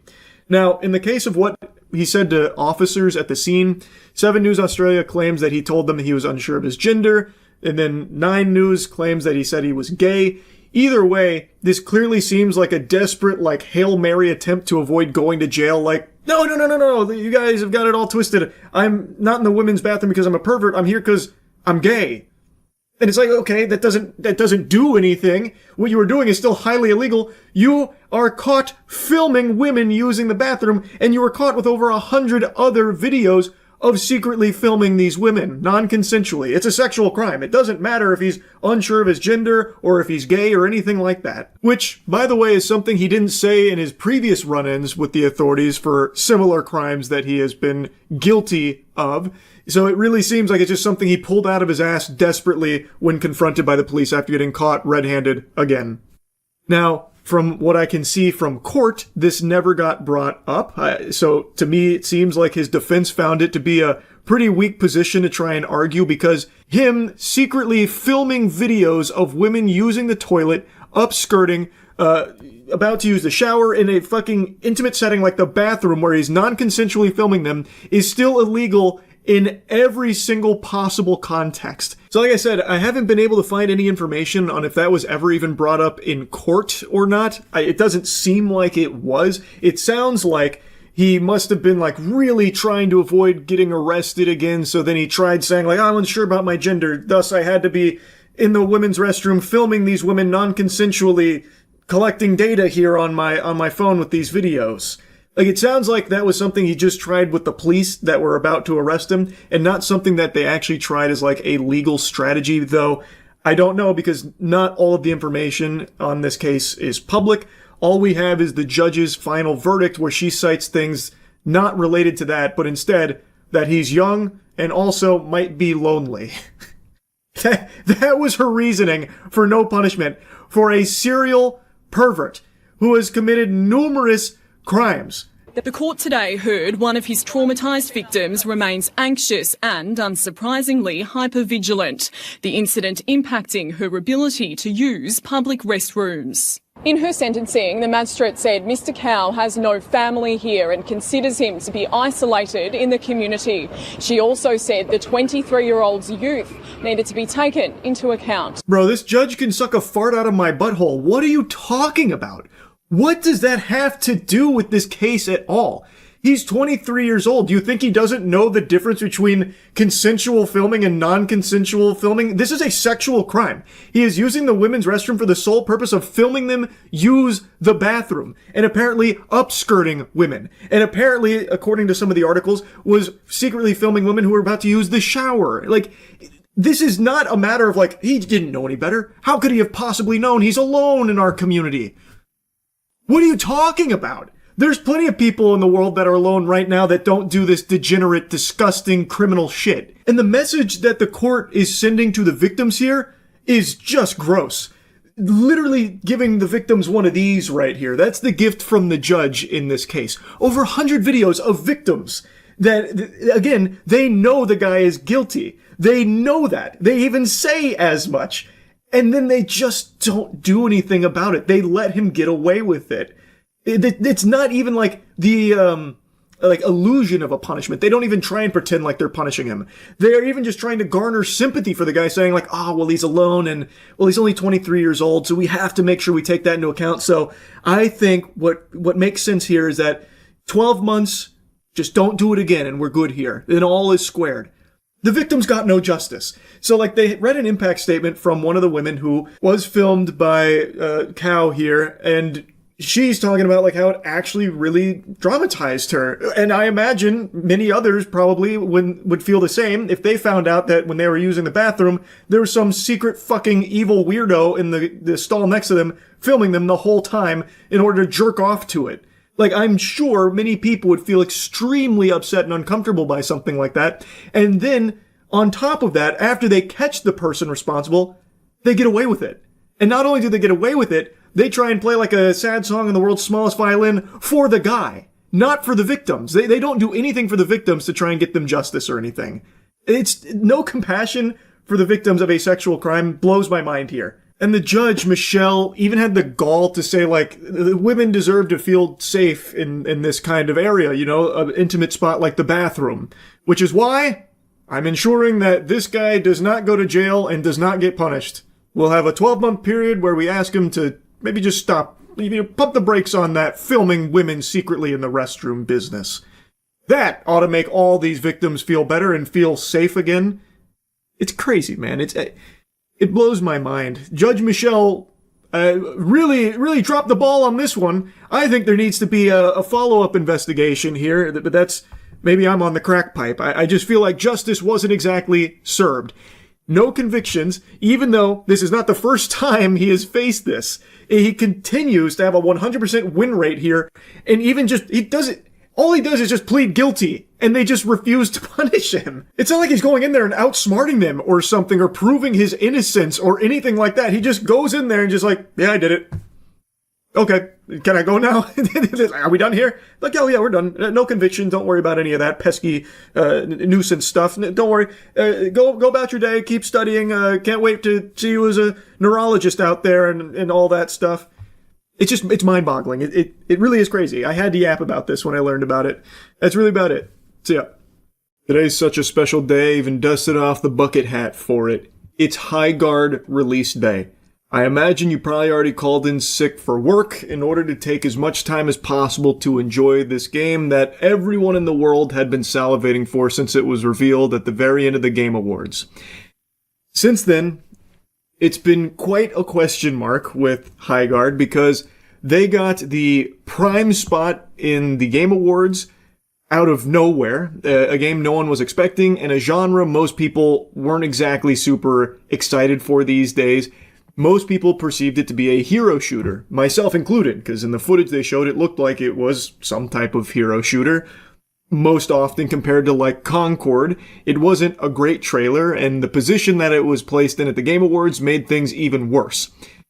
They also then went radio silent for over a month up until like a day or two ago, where they finally broke the silence saying that the game is still coming out as advertised, and then finally started, speaking up about it. The game came out today, and it's very clear that this is not a Concord level failure or anything. It had an all-time peak of just under 100,000 players, which Concord couldn't have even imagined in their wildest dreams. That game didn't even get to like 1,000, and it died in 2 weeks. It barely lasted longer than a poop left in a gas station toilet. So this blew it out of the water in terms of player count. And I think a large part of that success is because the game is free to play, whereas Concord was a $40 paywall. So even people that weren't exactly hyped about High Guard, they were at least willing to give it a spin, at least give it a chance. Kind of. There were some people that literally logged into the game and said this is the biggest pile of dog shit ever, 0 out of 10, throw it in the trash bin. Without ever even like playing a match, or maybe they did the training and then just said, nope, this is terrible, I quit. I spit on this garbage. Which, whatever, I'm not your fucking dad. If that's how you want to interact with games, all power to you, man. Pretty much the second this puppy popped out of the oven here, people flocked to Steam to leave scathing reviews on it and post their, like, jokes and memes about how fucking trash it is without ever even loading into a single match. Right now it's sitting at mostly negative. And of course not all of that is from people just looking to dunk on it because of the whole Game Awards fiasco. There are plenty of things to dislike about it so far with my experience.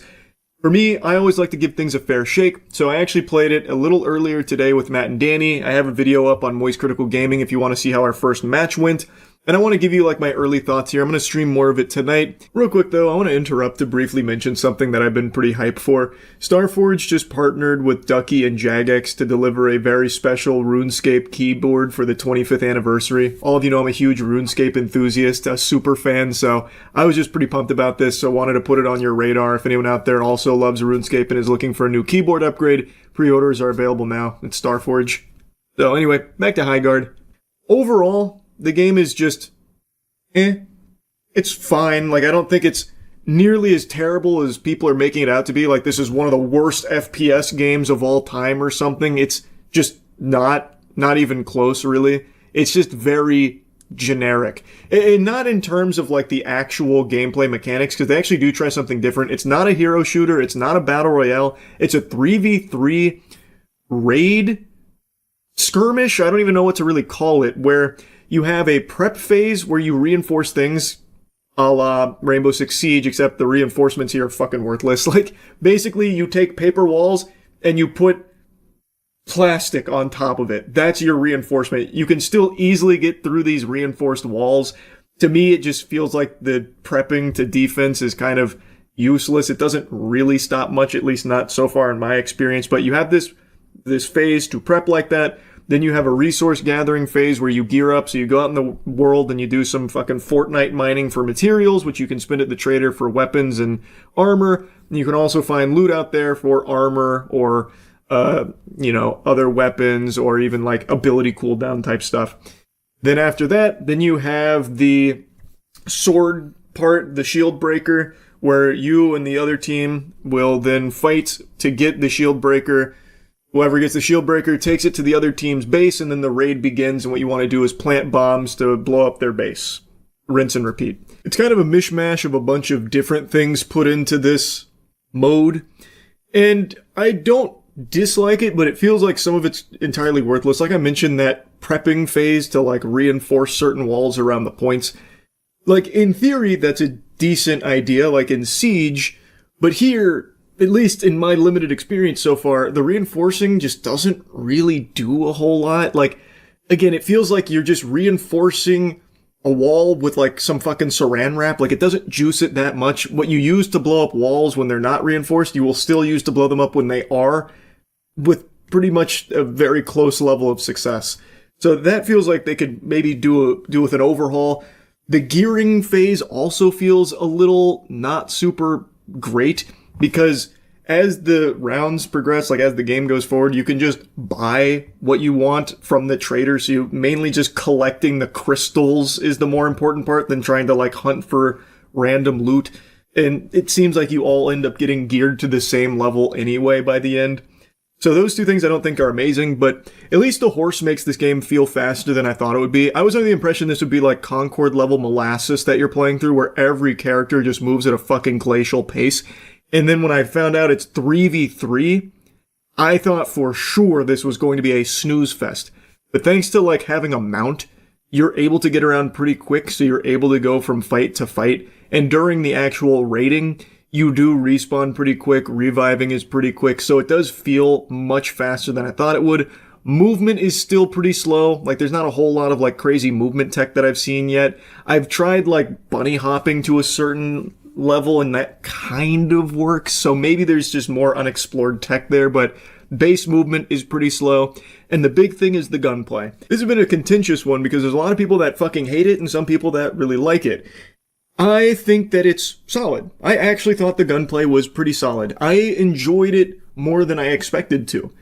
It's not the tightest. It feels like aiming sometimes fights against you because it's somewhat floaty, but overall, the guns did feel good. Like, getting into a fight did feel enjoyable. Like, I don't think the gunplay is trash like a lot of people are saying. The big thing with gunplay, though, that holds it back is that there are certain things that this game is missing, which is why I'm saying that it feels kind of generic when it comes to its gameplay. Like, it has decent bones, but it's very bland. So because it's missing a lot of the flavor from some better shooters out there, this one just feels lackluster in comparison. But overall, I do think the shooting is just fine. Like, I have no issues with the gunplay. Some of the abilities are cool too, I suppose. I haven't seen all of them, but the ones I've toyed around with seem pretty solid. Really, at the end of our gaming session, the consensus Matt, Danny, and I drew was that was more enjoyable than we expected going into it, though it's probably a game none of us are going to get like super into. Like I said, I'm going to stream more tonight, so we'll see if maybe I end up falling in love with it somehow, some way. But for what I've experienced thus far, it's fine. Like, it's just a fine game. There's nothing like particularly special about it, but it's definitely not like a really bad game that people are saying that it is. I really think Jeff Keighley fucked him. Like, actually went in there and face fucked him by putting Highguard at the very end of the Game Awards, where apparently, based on a lot of like articles and stuff that have come out and talked about it, they didn't even want to be there. Like, they didn't want that slot or anything. Jeff Keighley just felt so strongly about it that he made the decision to put him there. I don't know if all of that's confirmed or not, but regardless, what is true is that their place at the end of the Game Awards, the most important slot in the most watched event for gaming, went to Highguard, which puts a huge huge level of expectations on this product, and it puts so many eyes on it. So people were expecting something like really impressive, and this game isn't. Like, it's fine. Like I said, like, there is some fun to be had there, but it's not like a game I can really see people like dedicating their lives to as like, this is my comfort shooter now. I do think that there, like I said, are decent bones here, so if they do decide to build upon it, flesh it out, add more to it, improve certain things, and start to really, spruce it up a bit, maybe it could get to that point, but as it stands right now, not really in that state. And by being in that position at the Game Awards, it really did hamper them. It was a huge detriment, because if this game was just shadow dropped or something, like if this game just like randomly came out today, like, hey, from some of the creators of some of your favorite shooters like Titanfall, we have this new studio and we've been working on this game and we want to share it with all of you today. Come give it a try. Let us know what you think as the game evolves. I think people will be a lot more receptive to it and a lot more enthusiastic about like maybe seeing this game improve down the line. But because it had so much hype at the Game Awards, people went in expecting something that this is just not really delivering on at the moment. Anyway, though, I just wanted to give you my thoughts on the game so far from the little bits that I've played, and I'm very curious to see how Highguard shakes out down the line. They already put like a 1-year roadmap out there, so it seems like they're pretty committed to it. I guess we'll see. But it did have a much more successful launch than Concord, so that's great. Anyway, that's really about it. See ya. Yeah, I saw David is finally being arrested. I haven't watched the Law and Crime video, but I imagine they break down everything. We talked about this when it was first starting, and there was a lot of people actually, like a surprising amount of people still defending him, like, we don't know the whole story yet, David's probably innocent, even though there's irrefutable evidence of him at the very least dating a child. And there was a lot more evidence that came out that seemed like it was pretty much impossible for it to have been anyone else that killed her. Aside from David, he's like the only suspect. And that was many months ago. So it did take quite a while, but I imagine they were just building their case for it to be just ironclad. Like, inarguable. So, now that they've arrested him, I imagine that's going to be curtains. No, it's disgusting stuff, bro. It's horrible. We are following major breaking news tonight. Singer David has been arrested in connection to the murder of 14-year-old Celeste Rivas, according to the LAPD. This is a case that stretches back more than 2 years to when she was last seen alive. Her decomposed body found in the trunk of David's Tesla late last year. His fans came up with a delusional theory over how that was possible that involved like the craziest mental gymnastics that you wouldn't find in even like the most unhinged of fiction, about how like it was like cartel that actually did it in order to frame David, and they stuffed her body in the trunk of his car because why would he do that in his car? It doesn't make sense. David's far smarter than that if he was actually going to kill somebody. It was crazy. And I'm so curious what those same people are saying now. When I talked about this when it was first starting, I actually got a lot of shit from chat pushing back like, this is crazy, Charlie. How could you possibly think that he could be even remotely guilty in this case? And we don't even know if he was dating this child, even though, even at the time, back in whatever it was, September, October, whatever, even at that time, there was tons of evidence about him dating a child. And then everything that came out basically confirming it was him that killed her. And still refusing to accept it, like, well, if he did it, he'd be arrested by now. Thinking everything's like the movies where they fucking rappel in and break through your windows the second that something pops up. They have to build a case. Granted, this took a lot longer than I would have expected, but it was never going to be instantaneous anyway. Bro even left clues in his songs. True. He himself was even dropping the breadcrumbs. They weren't even subtle. And it's not a full-blown conviction or anything yet, you're right, but it is a arrest, and I imagine because it's taken this long, they have compiled irrefutable, inarguable evidence. I don't think he's getting out of this one. And again, there's literally no other suspects in the murder of this girl. None. It's just him. Like, unless they brought in a suspect that I didn't see it somewhere along this way, like they fucking found the Muffin Man or something that they're saying, like, oh, it could have been this guy, which I don't think they are. It's literally only him. He's gonna get less than 10 years. I don't think so. I know a lot of people think that he'll probably get off easy because he's a celebrity. I don't think so. This is a very serious murder case. This is like this is a big case. I don't think he's getting off, with a slap on the wrist. I really don't. I thought his security was also a person of interest at one point. I don't think so. I think that was only ever like a TikTok conspiracy. I'll double check real quick. Well, actually, maybe it's in this video. Maybe they'll talk about it. Because I'm pretty sure that was just TikTok weirdos that were trying to cover for him or something, fucking smokescreen for him. Like, check the security guard. It was probably that guy. Case presented by Law and Crime. I'm Chris Stewart. But I could be wrong. It's been many months now.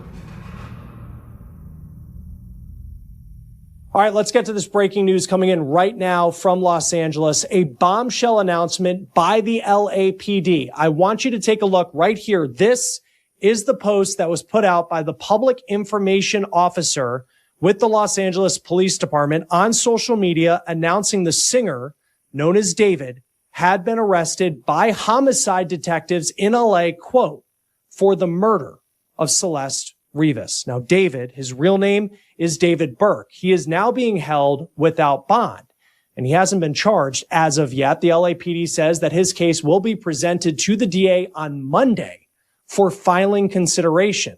We're going to go over the process here in just a moment. This is a case that has taken months to get to this point. I know. Is that real? I don't remember that. David's lawyers legit said murder was not the cause of her death. Did they actually say that?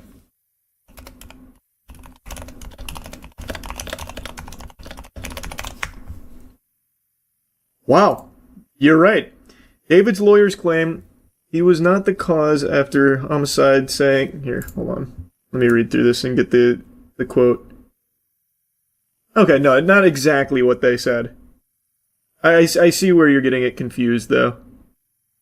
They're basically saying that since no cause of death in the teen's case has been announced, that they're ruling out that it could be David, according to his lawyers, more or less. It can't be David. They haven't even ruled the cause of her death. That's an interesting angle to try, though. Well, no cause has been determined. As she was, like, chopped up in the back of the fucking trunk of his car. We don't know if it was murder. Following this, and now it seems like the next step, a major step, is still something that's going to take some time before we learn a lot of information about this case, and we'll be talking to former federal prosecutor Nima Rahmani about that here in just a moment. But as we focus now on this announcement, it may feel like a long time coming because David was announced as a suspect in November of 2025. Now, before we get into what will happen next, I do want to get you up to speed on this case because it is one that has been going on in some ways months, in other ways years. According to the LAPD, this all started in September of 2025, and that is when officers responded to an impounded lot in Hollywood after there were reports of a foul odor coming from a vehicle, a Tesla. Now, that vehicle, it had been towed days earlier after it was found on a street, abandoned, it seemed, in Los Angeles. Now, police say that vehicle, that Tesla, it was registered to David Burke. And many people in the music community know him by just one name, David, D4VD. Now, when detectives searched Why do you say it car, like that? They found a body, and that body was later identified as a 14-year-old girl, her name, Celeste Rivas Hernandez. Her body was in the front storage area of the Tesla. That's like the trunk of the vehicle. And it was in a state of decomposition, law enforcement said. Investigators have said that Celeste may have been dead for weeks before she was discovered. The teen's mom told investigators that she was last seen and heard from in April of 2024. See, so like, I don't think there was ever another suspect. Not officially. I think it was only ever David. Let me see. What's this? January of this year, 2026. David's alleged close friend, a man named Neil Langston, was arrested in Montana for failing to appear as a witness in a Los Angeles grand jury investigation. And a week after that, Langston was spotted entering a Los Angeles courthouse and reportedly testified before the grand jury. But since then, for the most part, frankly, crickets in this case. No real developments, of course, until now. Joining us. Okay. The Tesla absolutely have security footage on those cameras. They record everything. It would prove everything. That's what people were saying at the time, too, but I don't think that shit ever came out. I know. Like I said, it took a while, but it's always going to. They can't just instantly go in. They have to build the case. It definitely took longer than I thought it would. In the trailer for Metro 2039, I have not. I ask you, do you want to come out of the darkness and become a pure nation? I ask you, are you ready for great changes under the guidance of a great leader? If you are, then wake up and open the door for the noble right. Wake up, wake up, wake up.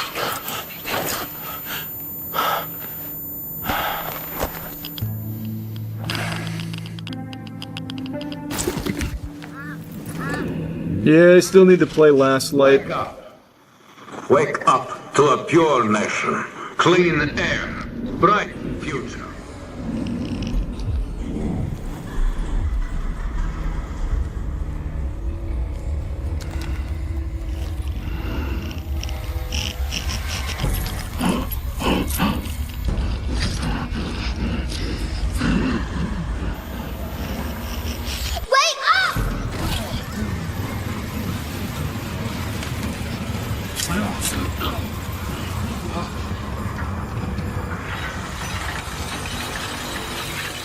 Metro Exodus is really good.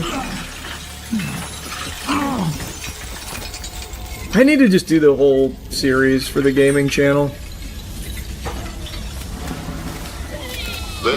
Maybe closer to this game's release. The people say I. No! No!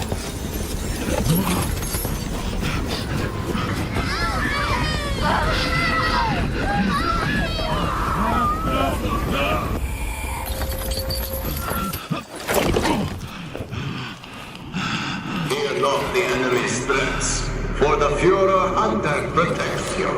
Where are they taking them? Can you hear me? They do.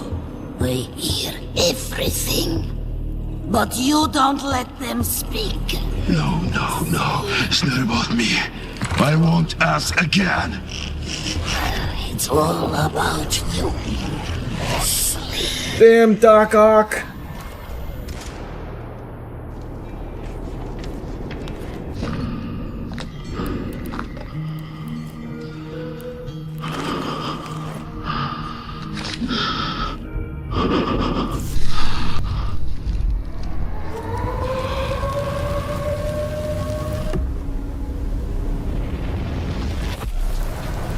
This trailer is super hype.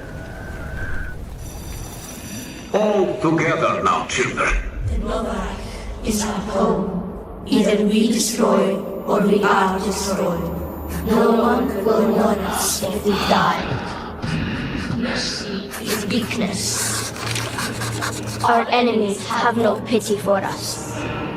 No. Your drawing is trash. The enemy must be destroyed. The enemy must be destroyed. The enemy must be destroyed. The enemy must be destroyed. The enemy must be destroyed.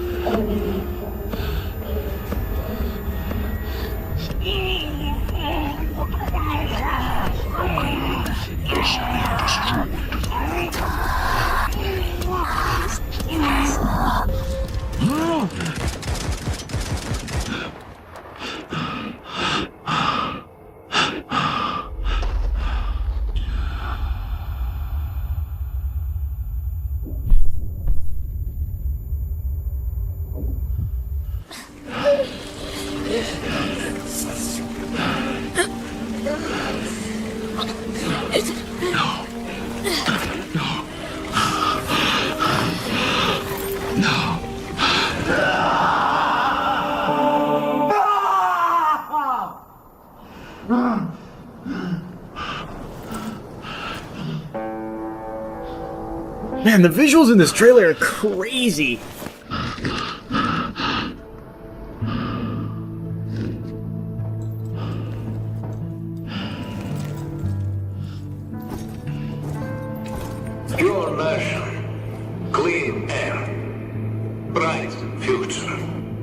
The Novo Reich is our home.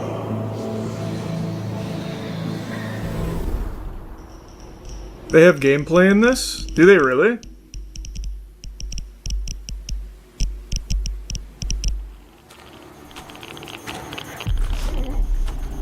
Wow. Okay.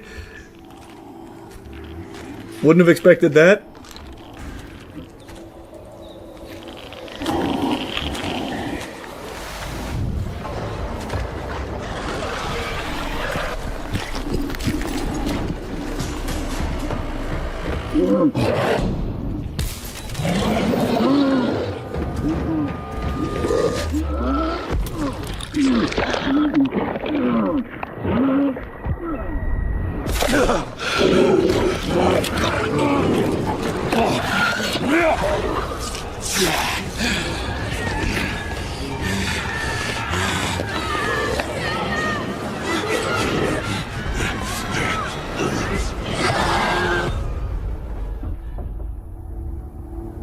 Well, I'm stoked. Yeah, I definitely need to play through the whole series. 2033 is the only one I actually have played through. So I need to do the other two. Hello? You in there? Can you hear me? I'm just kidding. That's called acting. And speaking of acting, it's that special time of year again where we look at the top 5 worst films of the year. By we, I mean me. I give you the only objectively correct top 5 worst list.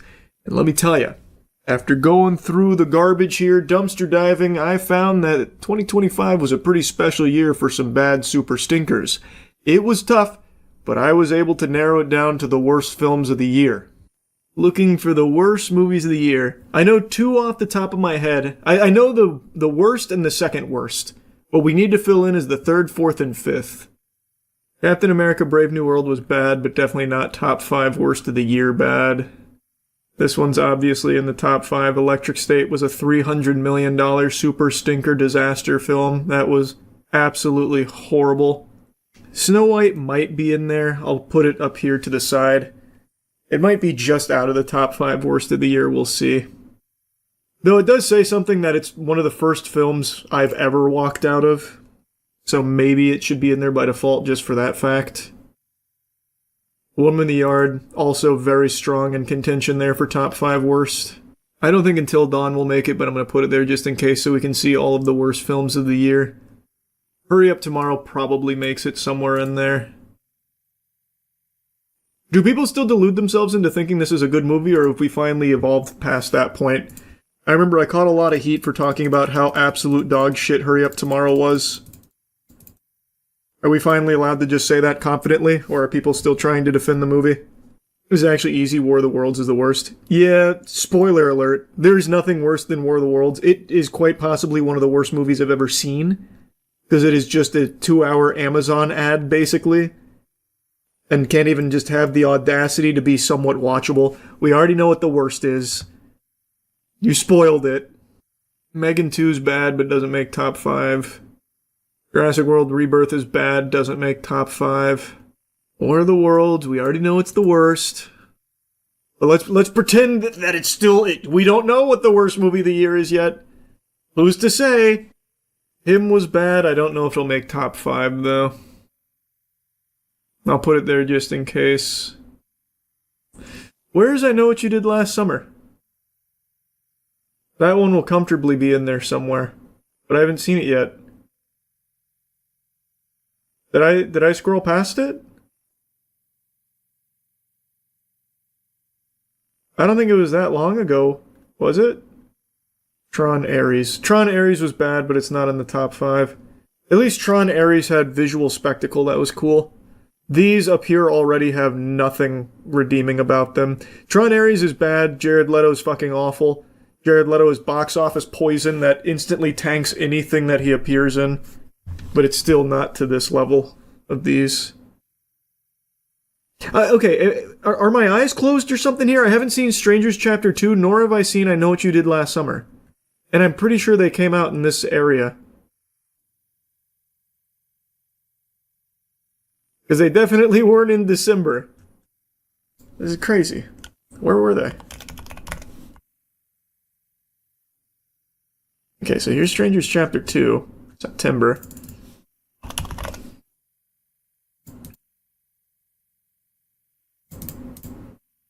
July! Wow, I didn't know it was that far back. Okay. These are definitely the worst movies of the year. So now let's order them.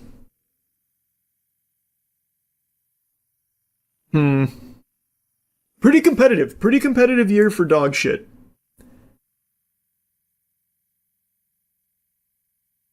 What about Five Nights at Freddy's 2? Nah, I think these are worse. At least I had somewhat of an enjoyable time watching that, even though I think the movie's terrible. These were miserable.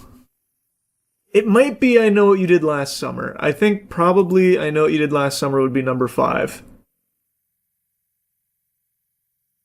Yeah.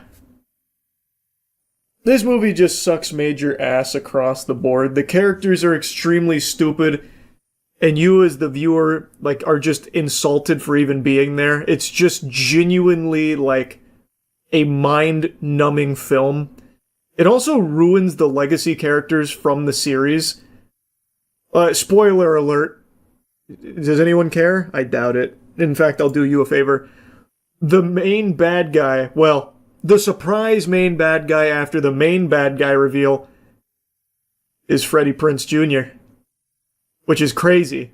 That's a crazy decision to have him be like the ultimate bad guy after the way he was established in the series already. Let's not act like the original was good. Yeah, but the original's at least charming. It's still like a classic. This is just trash. There's just nothing to like about this movie at all. Genuinely nothing. Heel turn for Freddy. Yeah, it's a nonsensical one too. The monkey at least had some interesting kills. Monkey wasn't good, but it wasn't this bad. So I Know What You Did Last Summer, 2025. Congratulations. Rank 5 of the worst films of the year. Number 4, it's not going to be Him. Him's not good, but it's not nearly to these Titans levels. I think objectively, Strangers Chapter 2 is a worse movie than Until Dawn. But Until Dawn shamelessly borrows a beloved IP's name and then makes something that's not even remotely related to it. This movie has nothing to do with the games. This movie is basically just like a joke film. More of a dark comedy than anything. You've probably seen the viral clip where that guy drinks some water and then blows up on the toilet. He just gets insta-gibbed. That's from this movie. It just has nothing to do with the game at all, and what it is they're stuck in a loop and they need to survive until dawn to break it, but they can't because everything's trying to kill them. A bunch of scary things out there. The water makes you explode for some reason. Isn't The Strangers kind of doing the same thing, borrowing an IP and ruining it? In a different way, yeah, you can make that argument. But Strangers Chapter 1, which this directly follows, was just as shitty, if not shittier. Until Dawn is a game that is being adapted into a movie that has actually nothing in common with the game at all. It's between these two for number 4, I would say. Oh man, but then I didn't even consider Woman in the Yard or Hurry Up Tomorrow. Oh, wow. What a competitive year. Wow, this is a cutthroat. This is a chin scratcher indeed. I think I'm going to take Woman in the Yard out. Really bad movie, but it at least tried something at the end of the film to make it interesting. It fucking fell on its face. It was very flat. But they did attempt something at the end, which is more than I can say for these two at least. Oh man. Yeah, and as the title advertises, there was a woman in that yard. And that woman stayed in that fucking yard, I'll tell you what. So if you went there for a woman being in the yard, that kind of action, you get it in droves. I think I'm going to give it to Until Dawn. I think Until Dawn is the 4th worst film of the year. I think. No. Yeah. No. The Strangers Chapter 2 also has the gall to be a trilogy. There's a Strangers Chapter 3 coming, and there's something to that. It is probably going to be one of the worst trilogies. Like, statistically, one of the worst trilogies. The first one fucking super flop, that's terrible. The second one super flop, that's terrible. No doubt the third one will super flop and also be terrible. That's pretty special. Like, this is one really long, drawn-out hemorrhoid. Until Dawn is just one movie. I'll give it to Strangers Chapter 2. I'm locking it in. Strangers Chapter 2. You get a collective, 4.5 hours worth of irredeemable garbage. Strangers Chapter 2. Number 3 now. It's between Snow White and Hurry Up Tomorrow.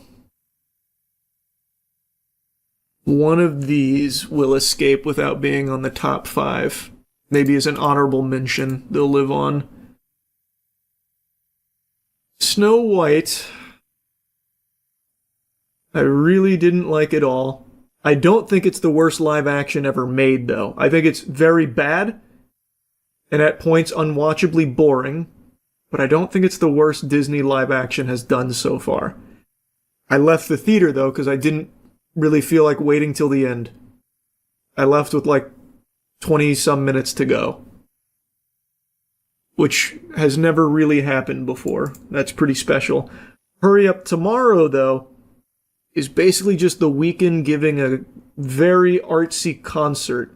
Which I can see why people that love The Weeknd might find things to like about it, because you basically just listen to his music and him brooding. Which they probably think is cool. In fact, I know exactly who this audience is. I know who this was made for. Was it made for me? Oh, I didn't even know it flopped. I guess even the audience it was made for didn't bother going to see it. Tough. This is competitive. Snow White or Hurry Up Tomorrow?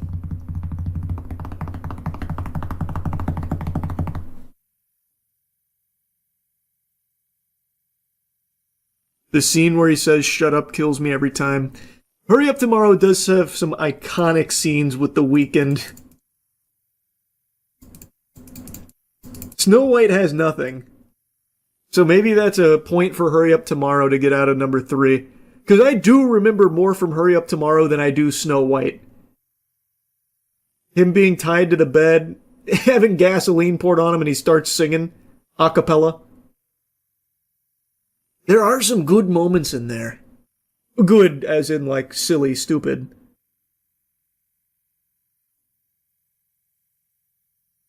Yeah, maybe I'm going to give number 3 to Snow White. Because you can at least enjoy Hurry Up Tomorrow as a fun, bad movie. No one's ever going to turn this movie on again if they had the misfortune of watching it once. There's not a whole lot of enjoyment. I'm going to give number 3 to Snow White, honorable mention to Hurry Up Tomorrow.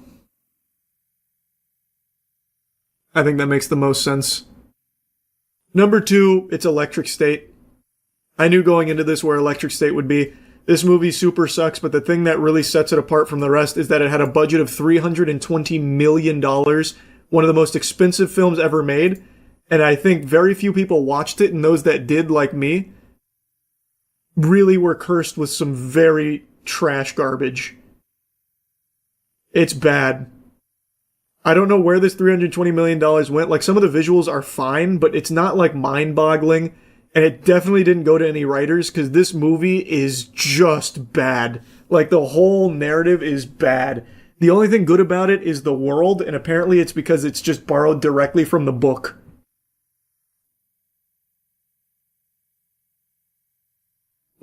Laundering scheme tier. It has to be money laundering, right? With a budget as bloated as this, it's gotta be to some extent money laundering.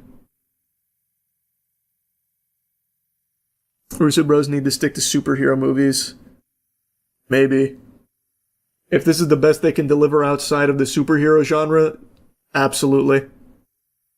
Electric State is an astronomically bad adaptation of its source material. The author was so insulted he refused to have his name credited. Is that true?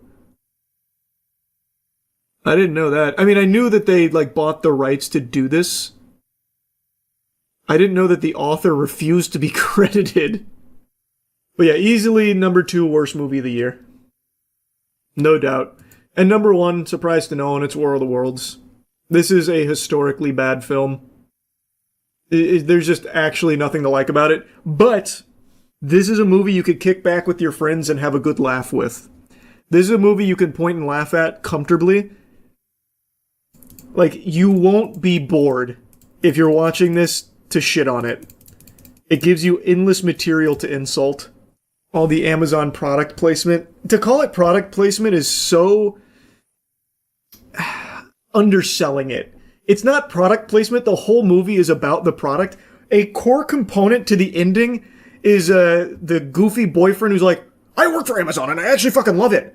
Wait, Mr. Ice Cube, we have to get you this fucking thing. I forgot. I think it was a thumb drive. But you're too far away. Wait, Eureka! Amazon drones. I can fly an Amazon drone. So then you have an entire chase sequence of the Amazon drone avoiding alien spaceships. He's like, oh, Amazon drone. Yeah, my Amazon drone. Fuck. And then they like hack into that guy's phone to flip over the Amazon drone once he like turtles it. And it's all just about the Amazon drone program. Didn't they also use real war footage with aliens edited in? I read that. I didn't bother to dive too deeply, but I read they used actual conflict and then just basically photoshopped the aliens into it, which were fundamentally just Unity models, like Unity assets. God, it looked so terrible. Didn't the director go on record to say he didn't intend to promote Amazon? I didn't see that, but if he did, that's the biggest lie I've ever heard. That man's nose must have grown 50 sizes. That is some liar plants for hire right there. Amazon was a core part of the story. I watched the movie for the end credits. I forgot, what were the end credits? I remember he becomes a YouTuber. He becomes, what was the name of the hacker guy? I can't remember. Big Buster or something? I can't remember. Who were they chasing? Disruptor. That's what it was. Disruptor. We're all disruptors now. I get War of the Worlds is dog shit awful, but Charlie, nothing, and I mean nothing beats Fuck My Son for the worst movie of the year. About an elderly woman that finds her mutant son who can't get laid, a young woman. Where did you even find a movie called Fuck My Son? That can't be an actual real production. That has to be some shit you found on like an indie site. Like just a random spot promoting like student film garbage or something. What is that? It's on the Wikipedia page. No way, I'm gonna look it up right now. This feels like something I probably can't put on screen. I just googled Fuck My Son. What a crazy thing to Google. American comedy horror film from Todd Rohal, based on the comic Fuck My Son, A Tale of Terror. What is this? Premiered September 11th, 2025. September 11th for the premiere of this. Wow, huh? A box office performance of $33,000. What a smash hit. We need teleportation. That'd be cool too. That one I don't think's ever happening. Teleportation wouldn't even be you, it's a copy of you, so you'd still technically die. You don't know that. It could be jumper rules, where it opens into it, you know what I mean? I'm talking jumper rules. You clearly haven't seen the 30 clearest teleportations caught on camera. We already have the technology. Actually, I haven't. How clear were these teleporting incidents?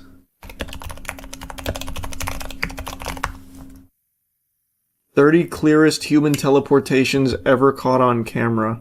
Oh, this is new too. This is probably like reliable.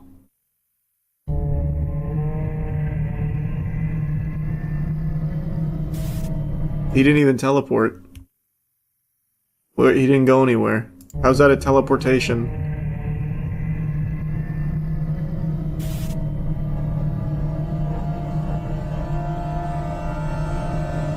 What? Who teleported there? These are a lot less clear than the title led me to believe.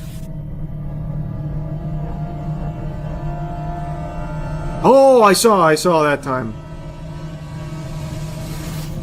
They vanished in a blink, one moment standing or walking, the next gone, and then inexplicably appearing somewhere else, as if space itself folded. But what happens when the evidence is crystal clear, and yet people still refuse to believe it? From security cameras to stunned smartphone recordings, here are 30 clearest human teleportations ever caught on camera. In Hong Kong, a camera caught a strange scene as a man appeared in frame, seemingly drawing crackling blue light from his hand. Good.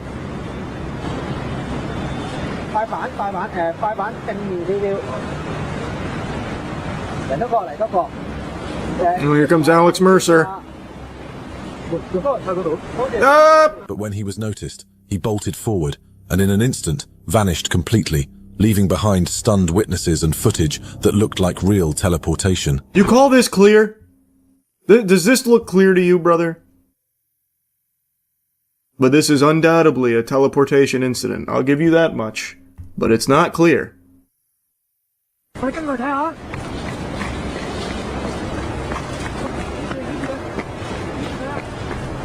I almost saw something there. That was a close call.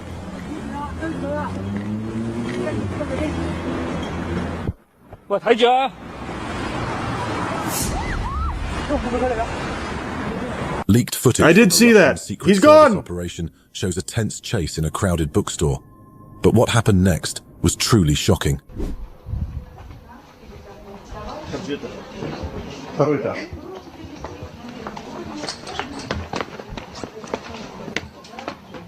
This is an intense chase.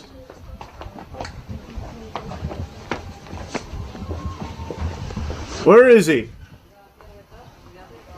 Just as agents closed in, the target suddenly teleported right out of sight, disappearing into thin air and leaving everyone stunned.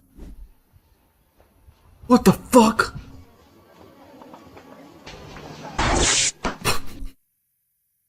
Damn! Wow, I don't think they got teleported. Based on that sound effect, I think he got zapped. There's probably a pile of ashes with smoke coming off it on the floor there. Holy, alright, now this is pretty clear. This one's only like negative 160p, so I can see things here.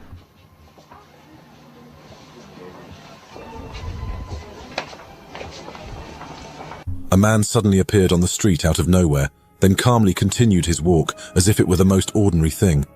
But how does someone just materialize in plain sight without warning? That's a good question. How did he do that? That was pretty clear. Without warning. Fuck! He needs to teach us this power.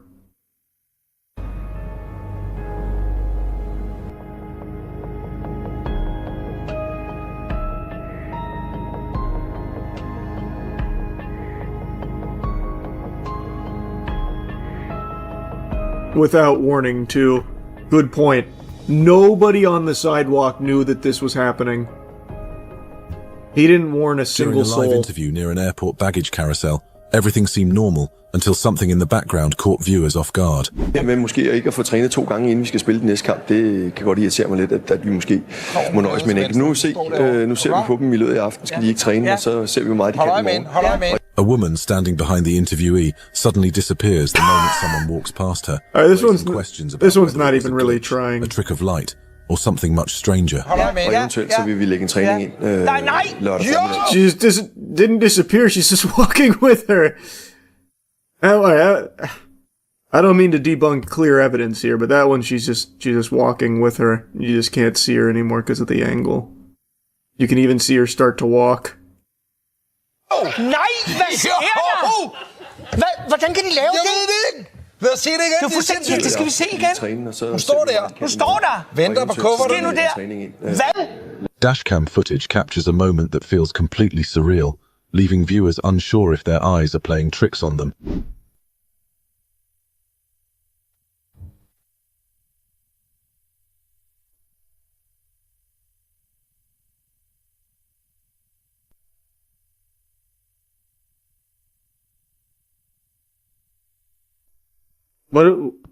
Where is it? A person suddenly appears on the road, colliding slightly with an oncoming car, shocking both the driver and anyone watching the footage. I can't fucking see anything because not only is the footage terrible quality, but there's raindrops on it. But I see. He's not very good at teleporting. He came in stumbling and hit a car.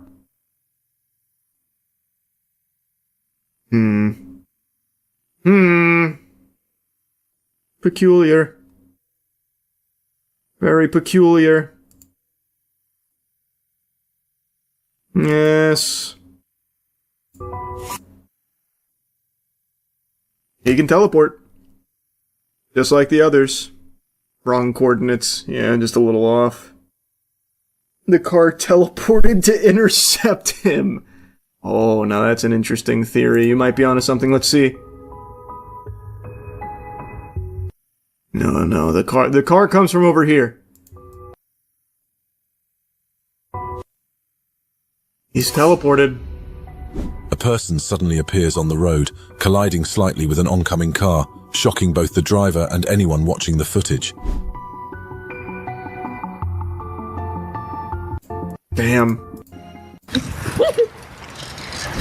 As a man on a bike rides into the frame, he moves forward and then suddenly disappears from view, leaving those filming stunned and questioning what they just witnessed. He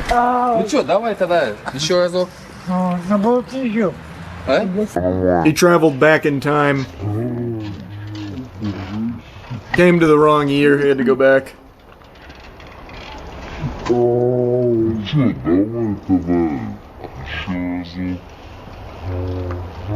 CCTV footage shows something that immediately makes you question reality, as if the laws What? have taken a brief vacation. Yeah, well, that's not teleportation, he's a speedster, so he vibrated through that, and this guy doesn't even know the rules. That's not teleportation, but that is no doubt a superhuman amongst us. And that's clear as day. Imagine we see the guy from FEMA who teleported to Waffle House. If only I could get my hands on that footage, that must be something special.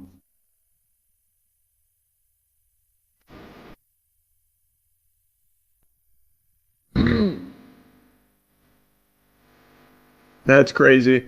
That's crazy. Oh, he comes back too! A person in a black hoodie casually walks straight through a closed door, leaving anyone watching utterly baffled by the impossible sight. You're not supposed to normally be able to do that! He's no-clipping!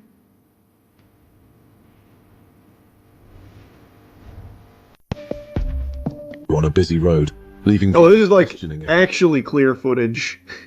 For the first time. This one might even be 720p. This is pretty good. Seeing is real.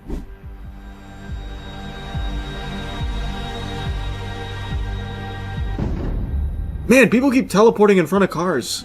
A man suddenly appears. Their coordinates are in the way road, off. narrowly avoiding a moving car, then calmly runs across as if he had stepped out of thin air, leaving no hint of where he came from.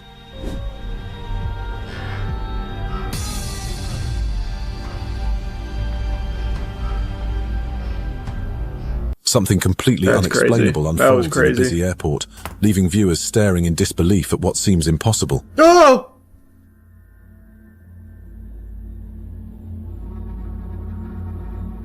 Wow! Right now he's on the horn with his boss. Wait, even this guy teleported! Everyone's teleporting! Travelers move along as usual, but in an instant, some vanish into thin air, leaving empty spaces where they had just been, baffling anyone witnessing the scene. Oh my god!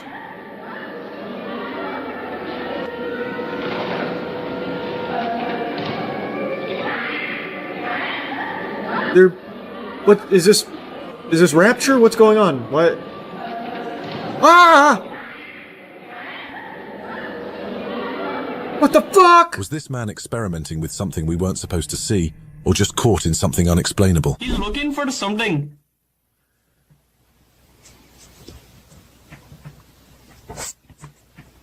Okay. He can't find it. So instead He teleports?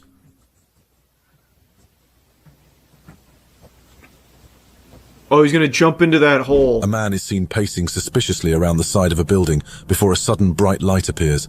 After a moment of moving within the glow, he abruptly vanishes without a trace, leaving only questions behind.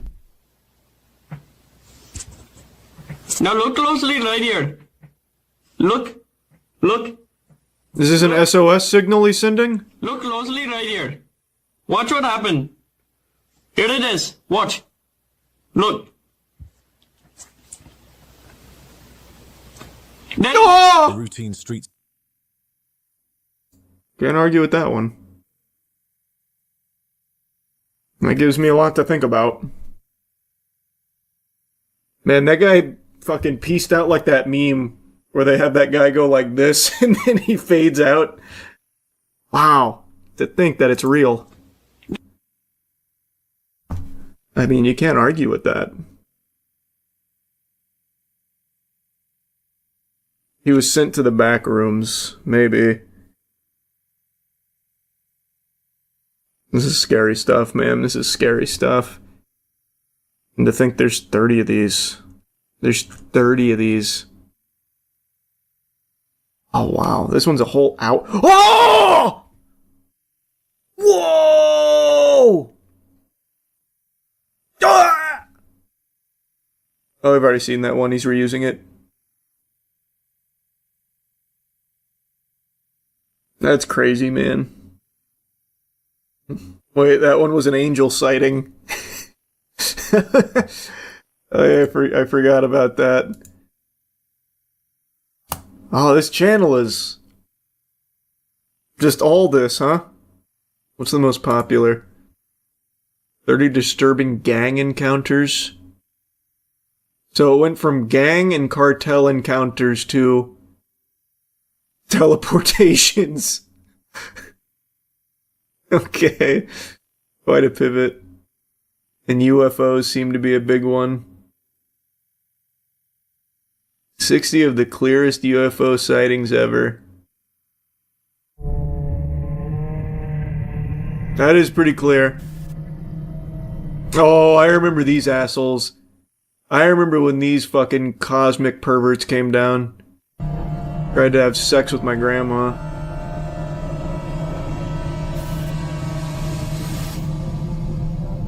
Strange lights, silent shapes, mysterious movements. People across the globe have reported sightings for decades, but what happens when the evidence is too clear to ignore? From quiet rural skies to crowded cityscapes, these moments have left witnesses stunned and questions unanswered. Here are the 60 clearest UFO sightings ever recorded in human history.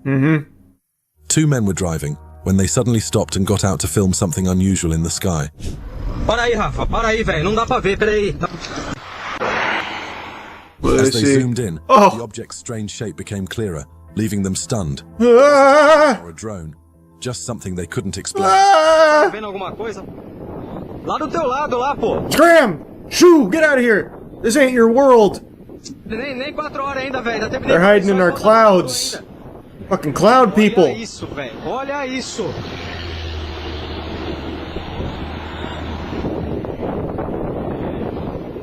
The opening moments of the next segment settle on an unexplained form, resting silently within an open field. Its contours are stark against the landscape, motionless and seemingly grounded. Wow! What do they want?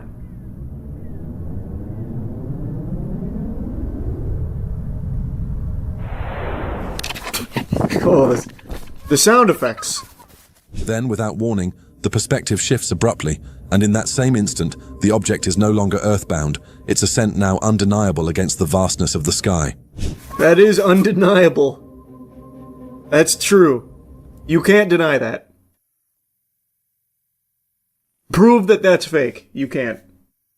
Was there ever a follow-up on that alien sphere found in Brazil or wherever?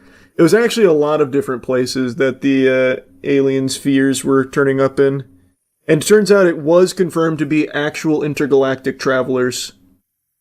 Horrifying stuff. They had like fucking 9 tits and everything. To my knowledge, they're still being studied at the moment. 9? That's not even symmetrical. I know, and that was the scariest part. These kind of videos are way less fun now that AI is a thing. That's true, they're a lot less cool now with AI, but luckily, there's still people doing it the old-fashioned way.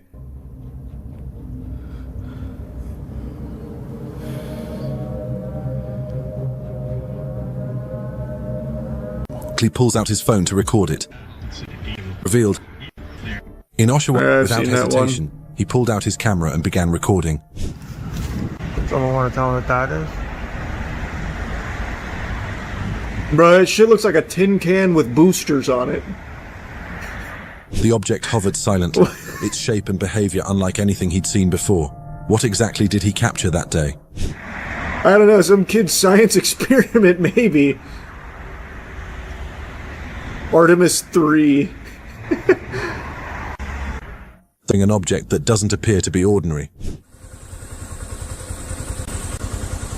Oh, yeah. Me contem o que vocês acham. Despite the grainy image, its shape and movement stand out, leaving viewers to wonder what exactly was spotted. I don't know, it's in the shape of like a fish or something. What does it mean? Like a Swedish fish. De Janeiro, this footage shows a strange, shiny object visible in broad daylight. Still in the sky. Give me something close. Give me a close encounter. That's pretty good. That is close right now. Epa. Da nenhum outro lado é que está. Só num lado. Mas Couple was minding their own business when something unusual caught their attention. Gliding smoothly across the horizon without a sound, leaving them in confusion. Não tem aeroporto aqui. No meio dos prédios, como é que tem aeroporto? Não tem aeroporto não. No meio dos prédios, amor. Yeah, the aliens in their lowrider again. This footage reveals something in the sky that appears to resemble... What else? Do they have any gnome footage on this channel? I haven't seen any good gnome videos in a while. They got some cryptids. 60 creepiest wildlife and cryptid encounters even skeptics can't deny. 60 creepiest wildlife and cryptid encounters mainstream media never showed you. Fucking typical lamestream media trying to hide the cryptids. Let me see. Holy shit.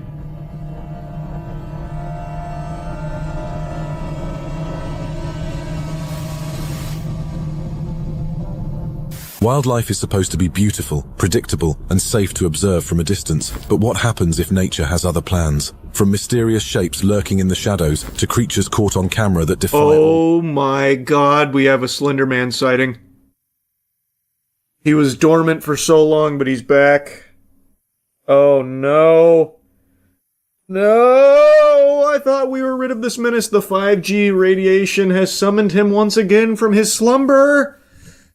No!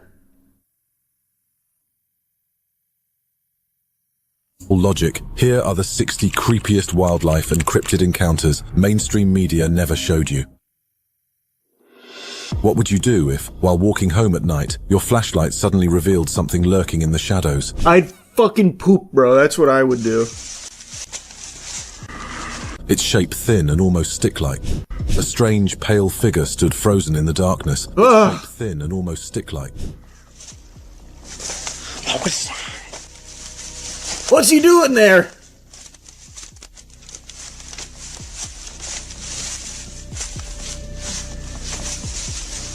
Was that Jim Carrey Grinch? It might just be a guy. Is this some kind of ghost, or could it be something even harder to explain? You stupid, how would that be a ghost? If you found yourself face to face with something like this?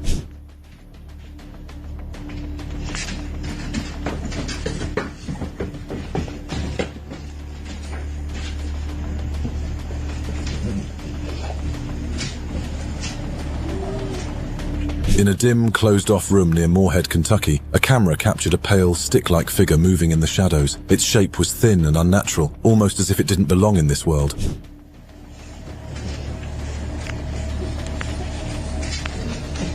This guy does look fucking stupid. Earthworm Jim coming home after a hard night of heavy drinking. Clearly.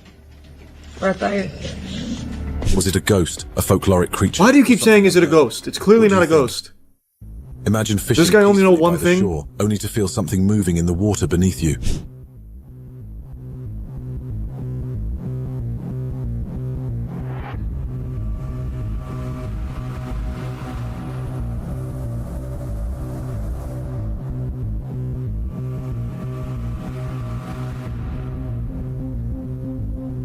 This quality's so bad I can't even really tell what's happening. I'm gonna go next.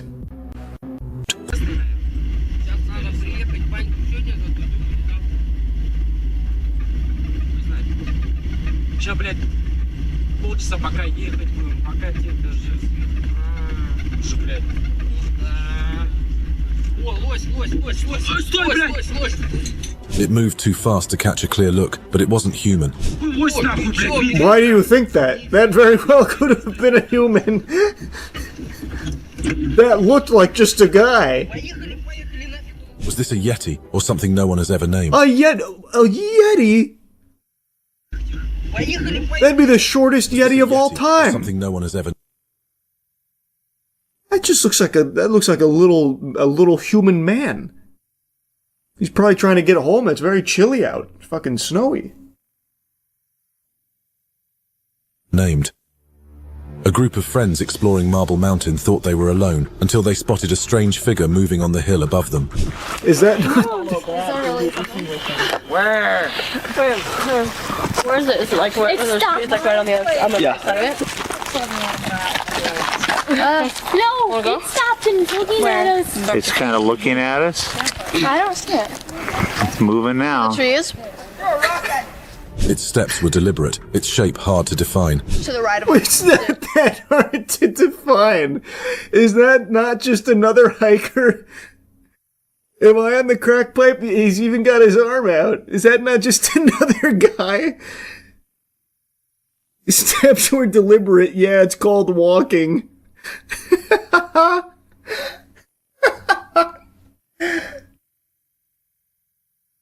He's huge. Is he that huge? They're just really zoomed in. He doesn't seem that big. It's on like the side of the walk there.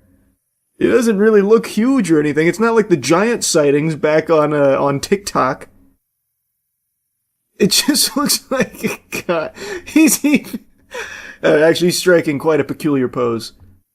This could be an amazing digital circus character come to life. I'm starting to come around. I see it now. That is a cryptid. Bro got alerted like an NPC. Yeah. They aggroed him. Human shape walking through the night. What is this?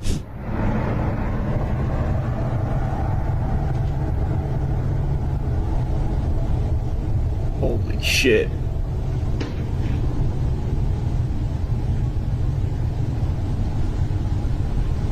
Yep, that's a ghost.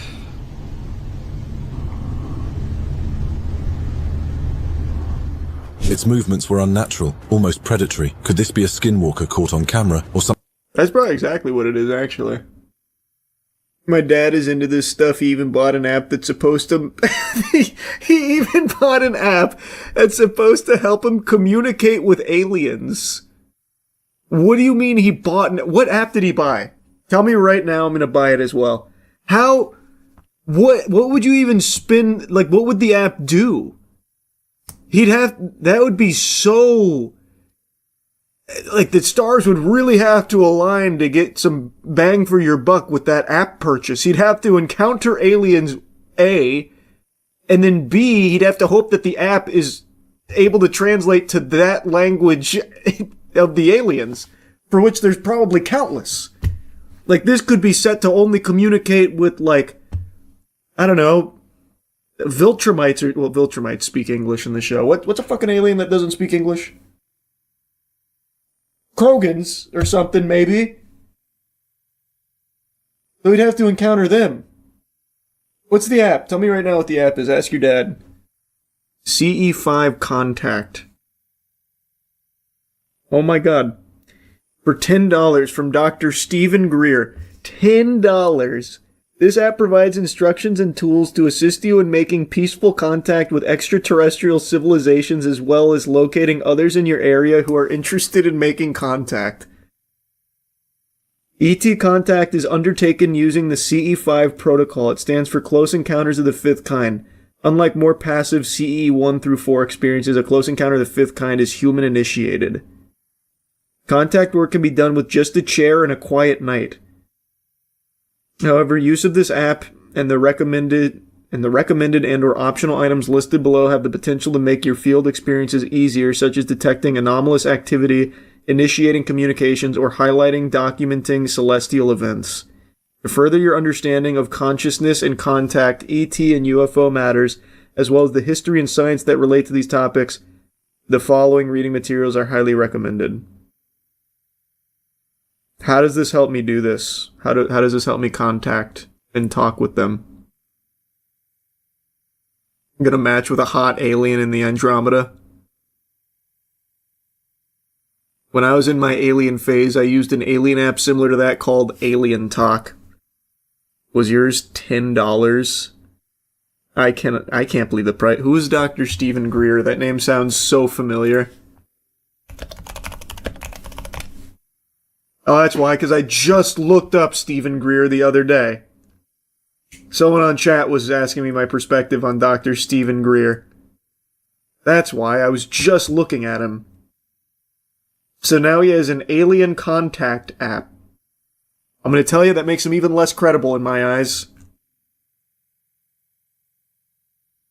Assuming this is his official app.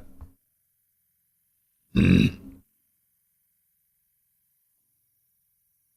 most recent reviews are from fucking 4 years ago. Well, actually, here's a 2-year review. A year from 2 years ago. A review from 2 years ago. It says, 1 star. Please read, do not purchase. This is a scam. You pay for the app just to get a bunch of stuff you hear in the documentary that's available on Unify. The app does not work either. It'll state that a verification email has been sent to the email. It never gets sent. Huh. The email is necessary to log into the account and use to meet up on the portion of the app to try and form a group. Every purchase just buys the guy a beer. That's what it sounds like. Oh, they actually just updated it 2 weeks ago. Additional fixes to optimize map loading. Huh.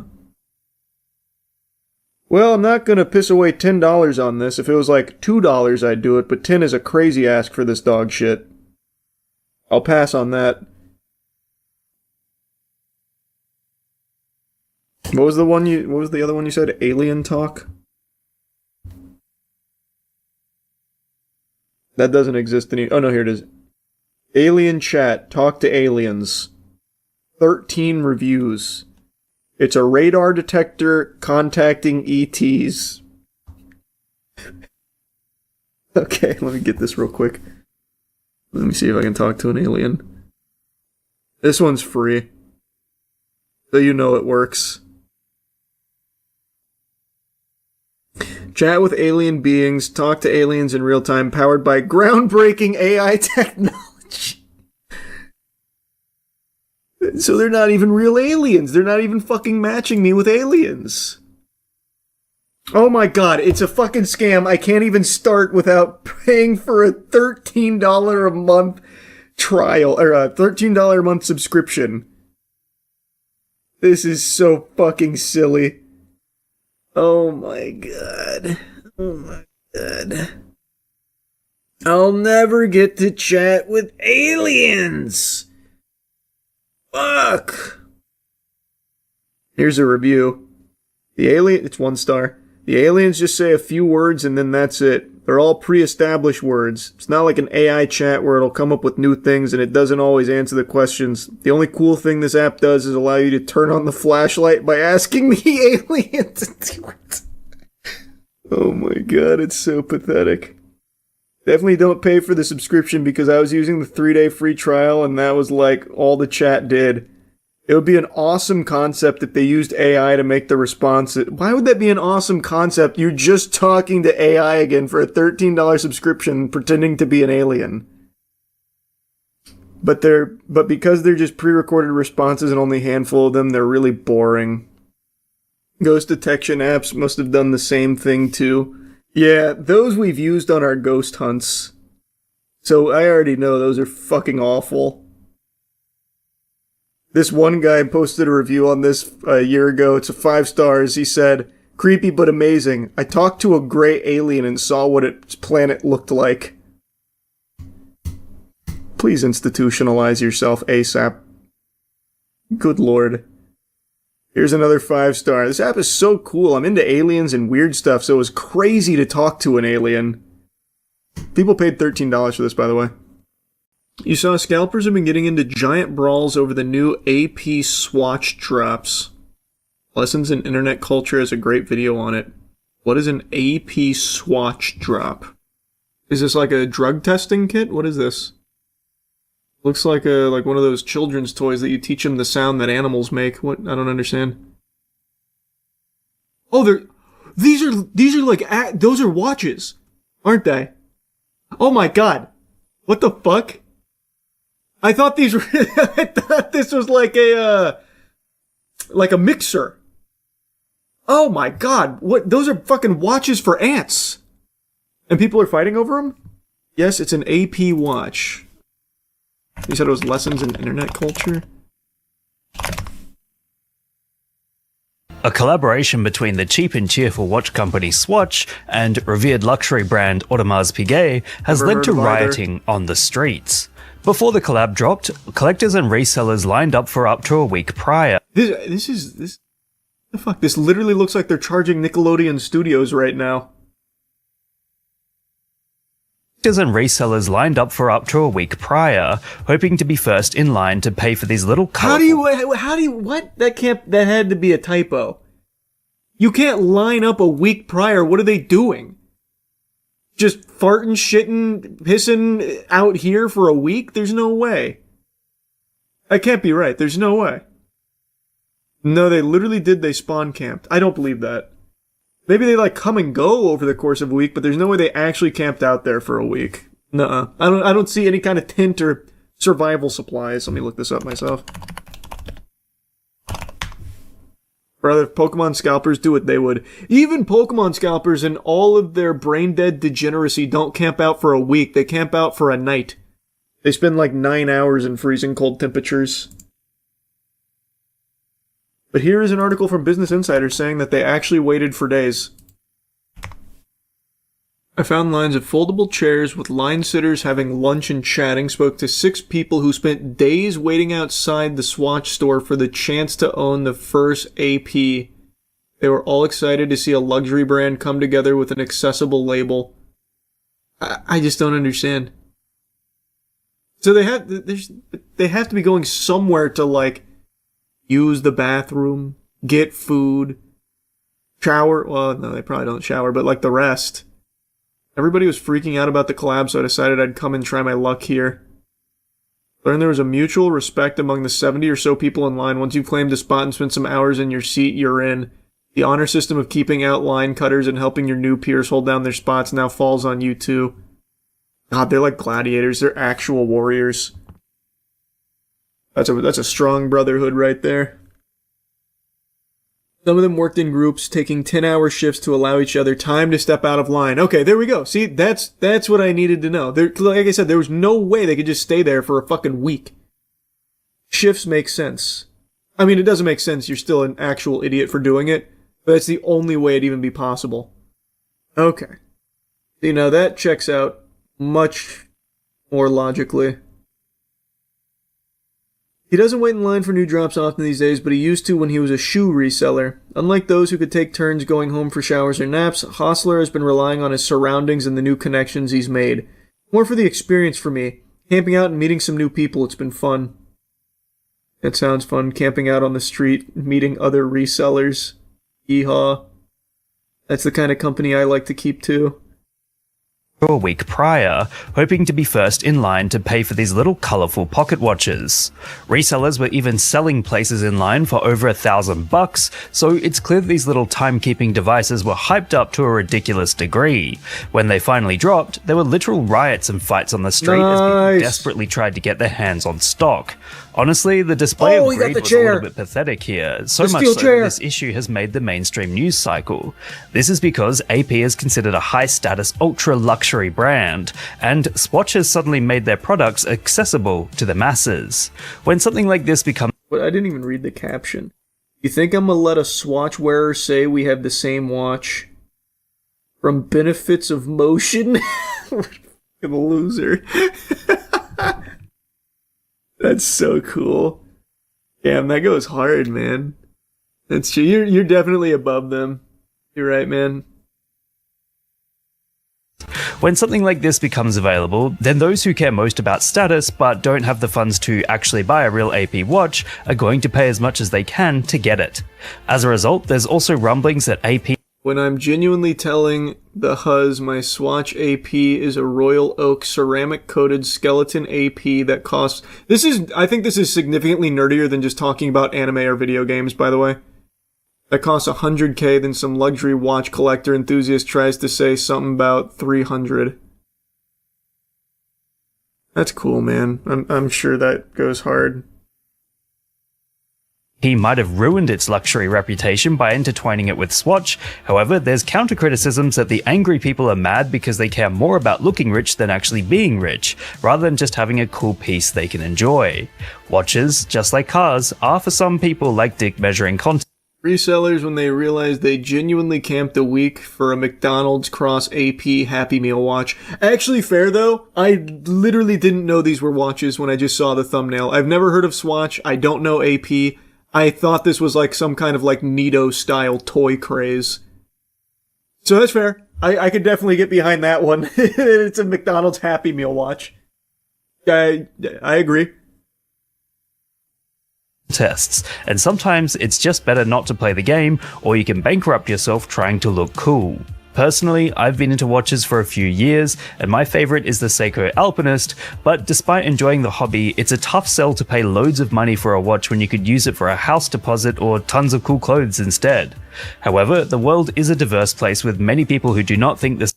That has to be done as like a joke. That's fucking hype, actually. That's good advice. Banger. Same way as me, and there's a clear market for those who will jump at the chance to part with their money just because a brand name is slapped onto an item. It's an issue faced by the greater luxury market right now. Some people try really, really hard to impress others they don't even know, and honestly, 99% of the time it's not going to work. Of course, if you like the Royal Pop watch, then please go ahead and pick one up. I'm not saying you shouldn't, but do be aware of the marketing and hype around this thing. I think you should only get one if you're willing to fight for it. You have to earn it. You have to bleed for the AP Swatch. If you're not willing to shed blood and tears over it, you're not worthy to wear it on your wrist. That's what I think. That's what I've learned.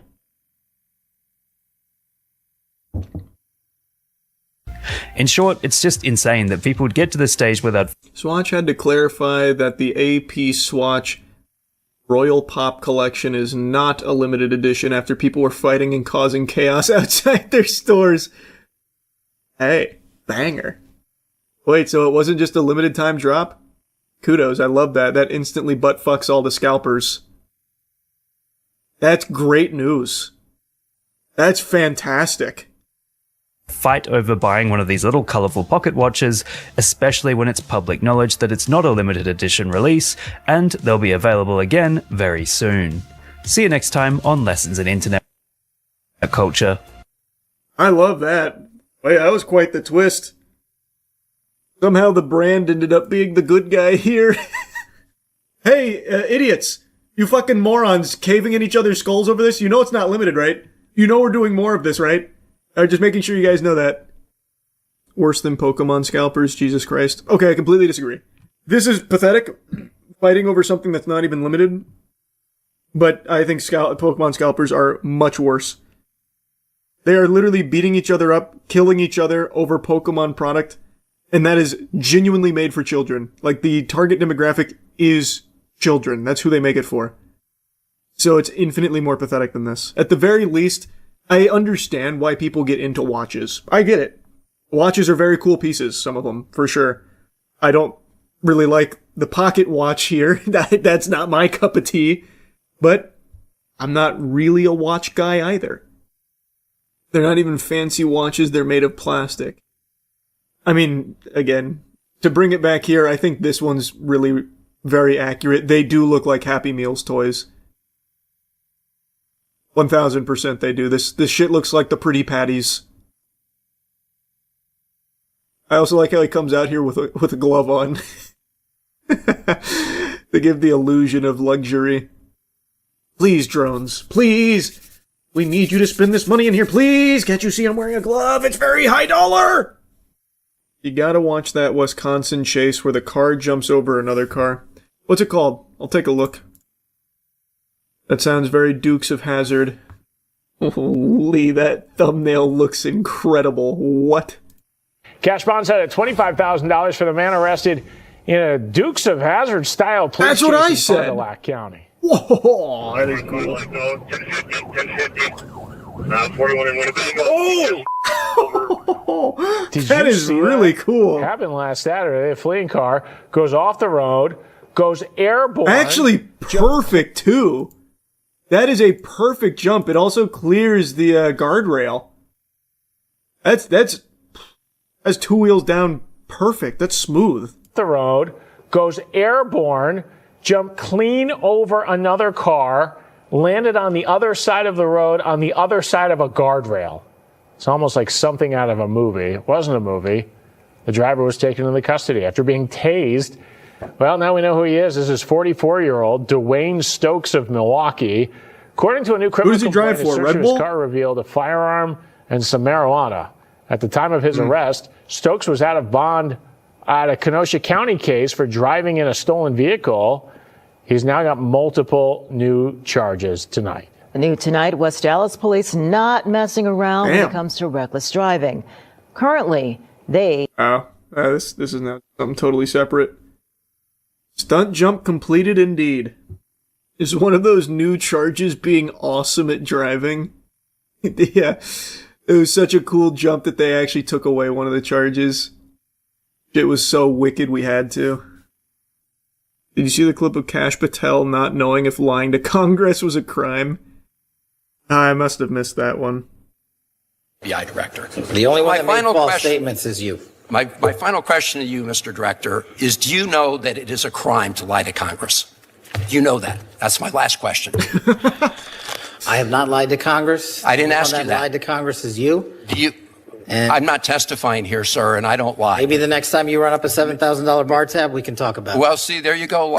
Again, you suggested in the FBC report. I'll post it right now. You suggested it was public. It wasn't public money, as you know. That was for a 50-member staff party. So it was a $7,000 bar tab. Mr. Patel, I'm glad. Let me just say in closing, Mr. Chairman, two things. I'm glad that you have agreed to take the test regarding, whether you have alcohol problems. I'm glad you agreed with me to do that. You still haven't answered my final question. Do you know, Mr. Director, that it is a crime to lie to Congress? Do you know that? I do not lie to Congress. I didn't ask you that. And you're insinuating that I am because I asked you whether you know. You want to correct your time in this session where you got steamrolled by the facts so you can have a Twitter narrative so you can raise more money and spend more money on $7,000 bar tabs. Just let the record I'm not show, going to give Mr. it Chairman. to you. The director of the FBI apparently does not want to answer the question about whether or not it's a crime to lie to Congress, and I find that extremely troubling. I find it troubling that you lie to the American people every day. You were Kash Patel is pretty tough. Perjury Patel, he's alting. Whoa, he hit him with almost that Ben Shapiro type shit. Damn. He looked so hard there. Holy. What a guy. It's just a big ass baby fight. There's no consequences. Bro, Pam Bondi just didn't even show, which is actually a felony, and what's happened? Nothing. Nothing. And nothing's gonna happen. It doesn't matter what happens in any of this shit. Perjury Patel outright lied numerous times in front of Congress. Nothing. It's just blatant. And it's always been that way. It just hasn't been this forward-facing and unapologetic. They don't even try and be coy about it. Thing is, right now they think they're untouchable. Well, it's not just they think, they know. They literally are untouchable. Literally. It's not like a matter of perception. Who's getting in trouble? Who's going to jail? It's all just posturing.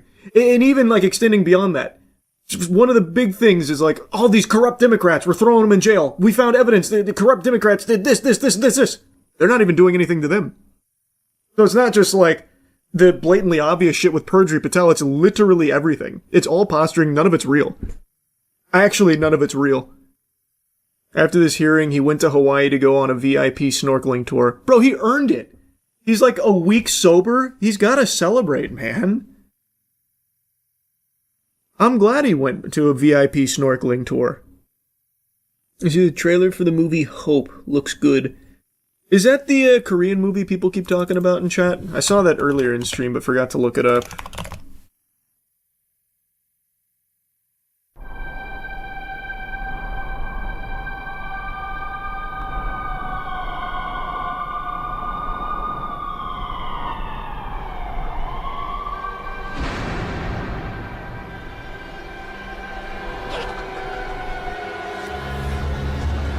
Bunch of chickens, that's cool.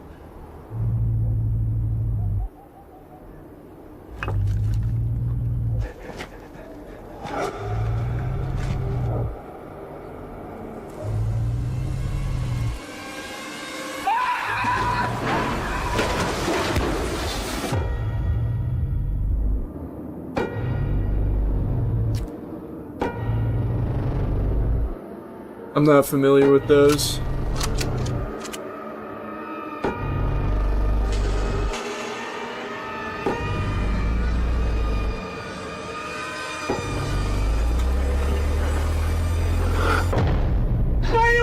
Oh my gosh!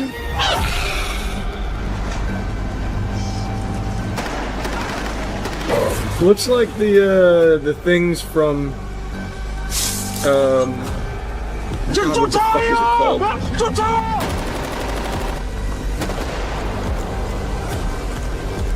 Oh my god, it's gonna drive me crazy if I can't remember the name of this movie.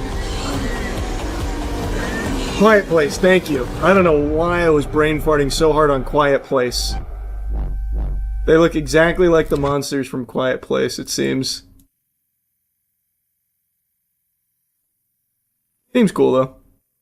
Yesterday I learned about a wild Italian heist attempt where a group of armed men, armed to the gills mind you, one guy had a bomb suit. He looked like the Juggernaut out of Modern Warfare 2. Were able to stop an armored vehicle carrying a bunch of money, and chaos erupted. There was a firefight. Miraculously, nobody was hurt in it somehow, but I can tell you, their plan went tits up real quick after they blew up the truck. It's something you have to see to believe.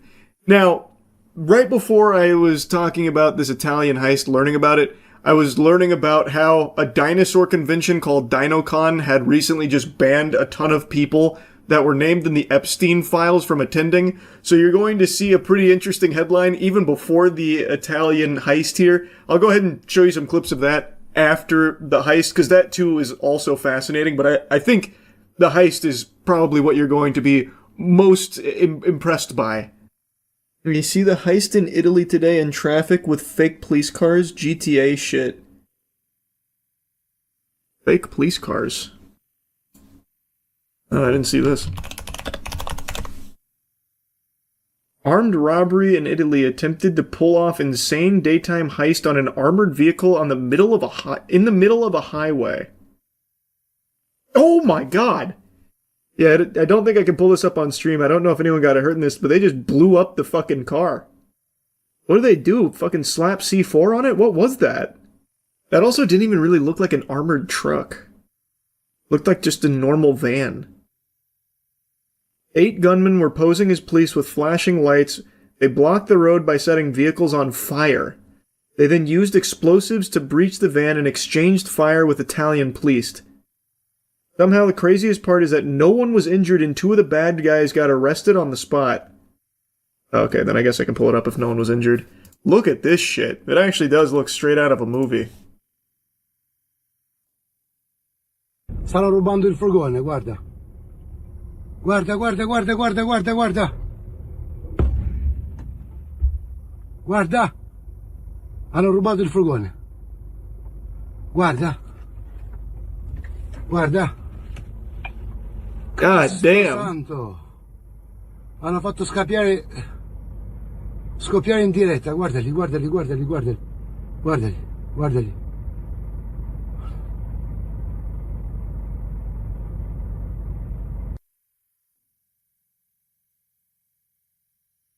Using a soccer mom's minivan to transport the money, I see. That's what I said. That does not really even look like an armored truck.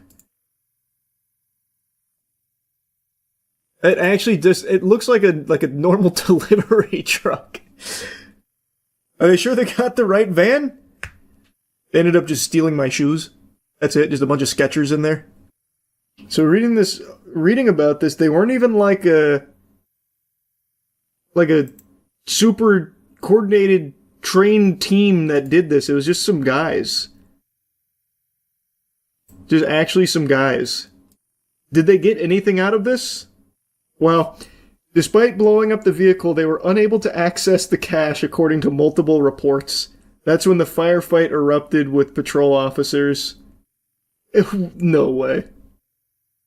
Italian media reported that other drivers caught up in the ambush were also robbed as the gang made their escape. What? So they blew up this fucking truck, got nothing, and then on their way out, they just started robbing other people that just were unlucky to be in the area? They escaped by stealing cars from passing motorists to break through police roadblocks. So they escaped with no cash, and a couple of them stole vehicles, 2 of them were arrested, 2 more at large. What a crazy plan. The guy who blew up the truck had a full-on bomb suit he stole from the police bomb unit. That's why he survived the explosion. What do you mean that's why he survived the explosion? What did he do? Just fucking have a stick of dynamite in his hand and just let it blow up on the truck with him standing there? I made the assumption that they, set some kind of explosive and walked away. Why would he just carry the explosive with the bomb suit on? What a fucking maniac. Gave him plus 100 defense. I mean, it worked. It's just... Wait, now I'm so, watching this initially, I made the assumption that this had to be, a highly coordinated plan or something. Because, I mean, just look at this. Guarda, guarda, guarda, guarda, guarda, guarda.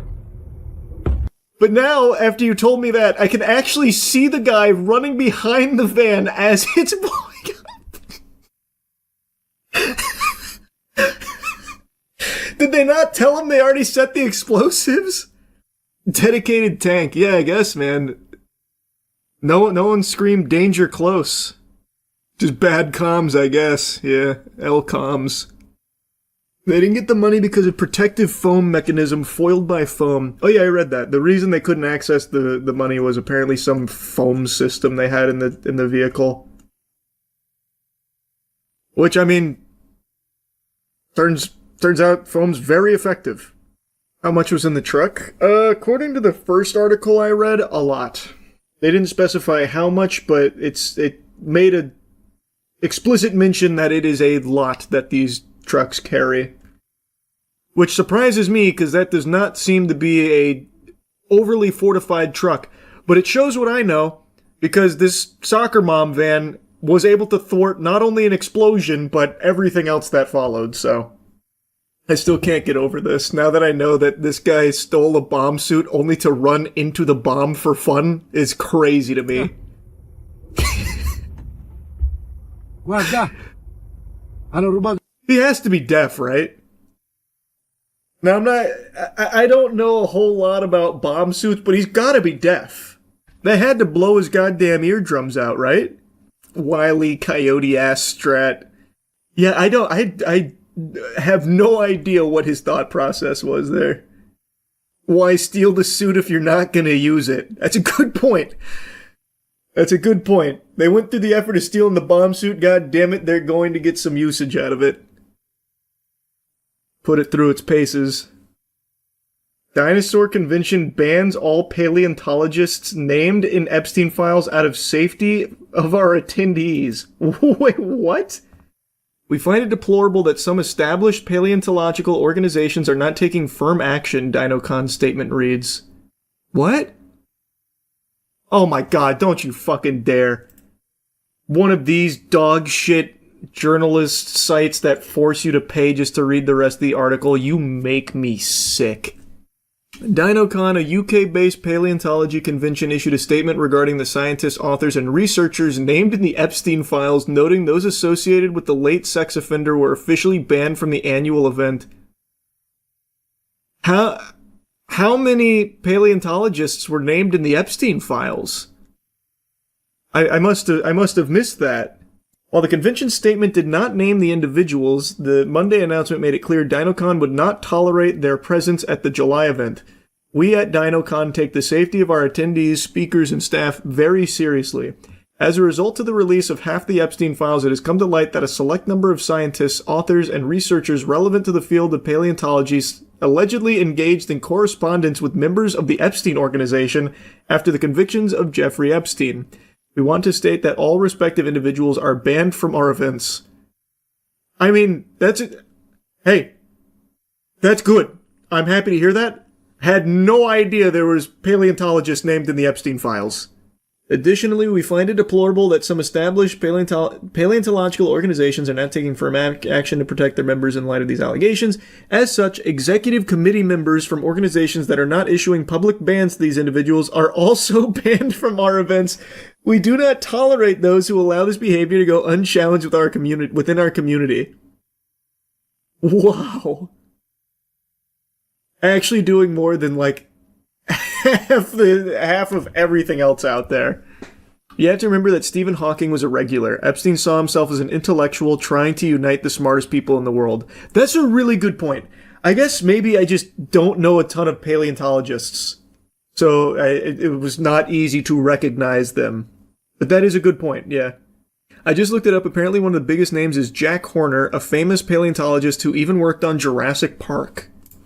So it would seem. Scientist Jack Horner linked to Jeffrey Epstein in newly released DOJ files.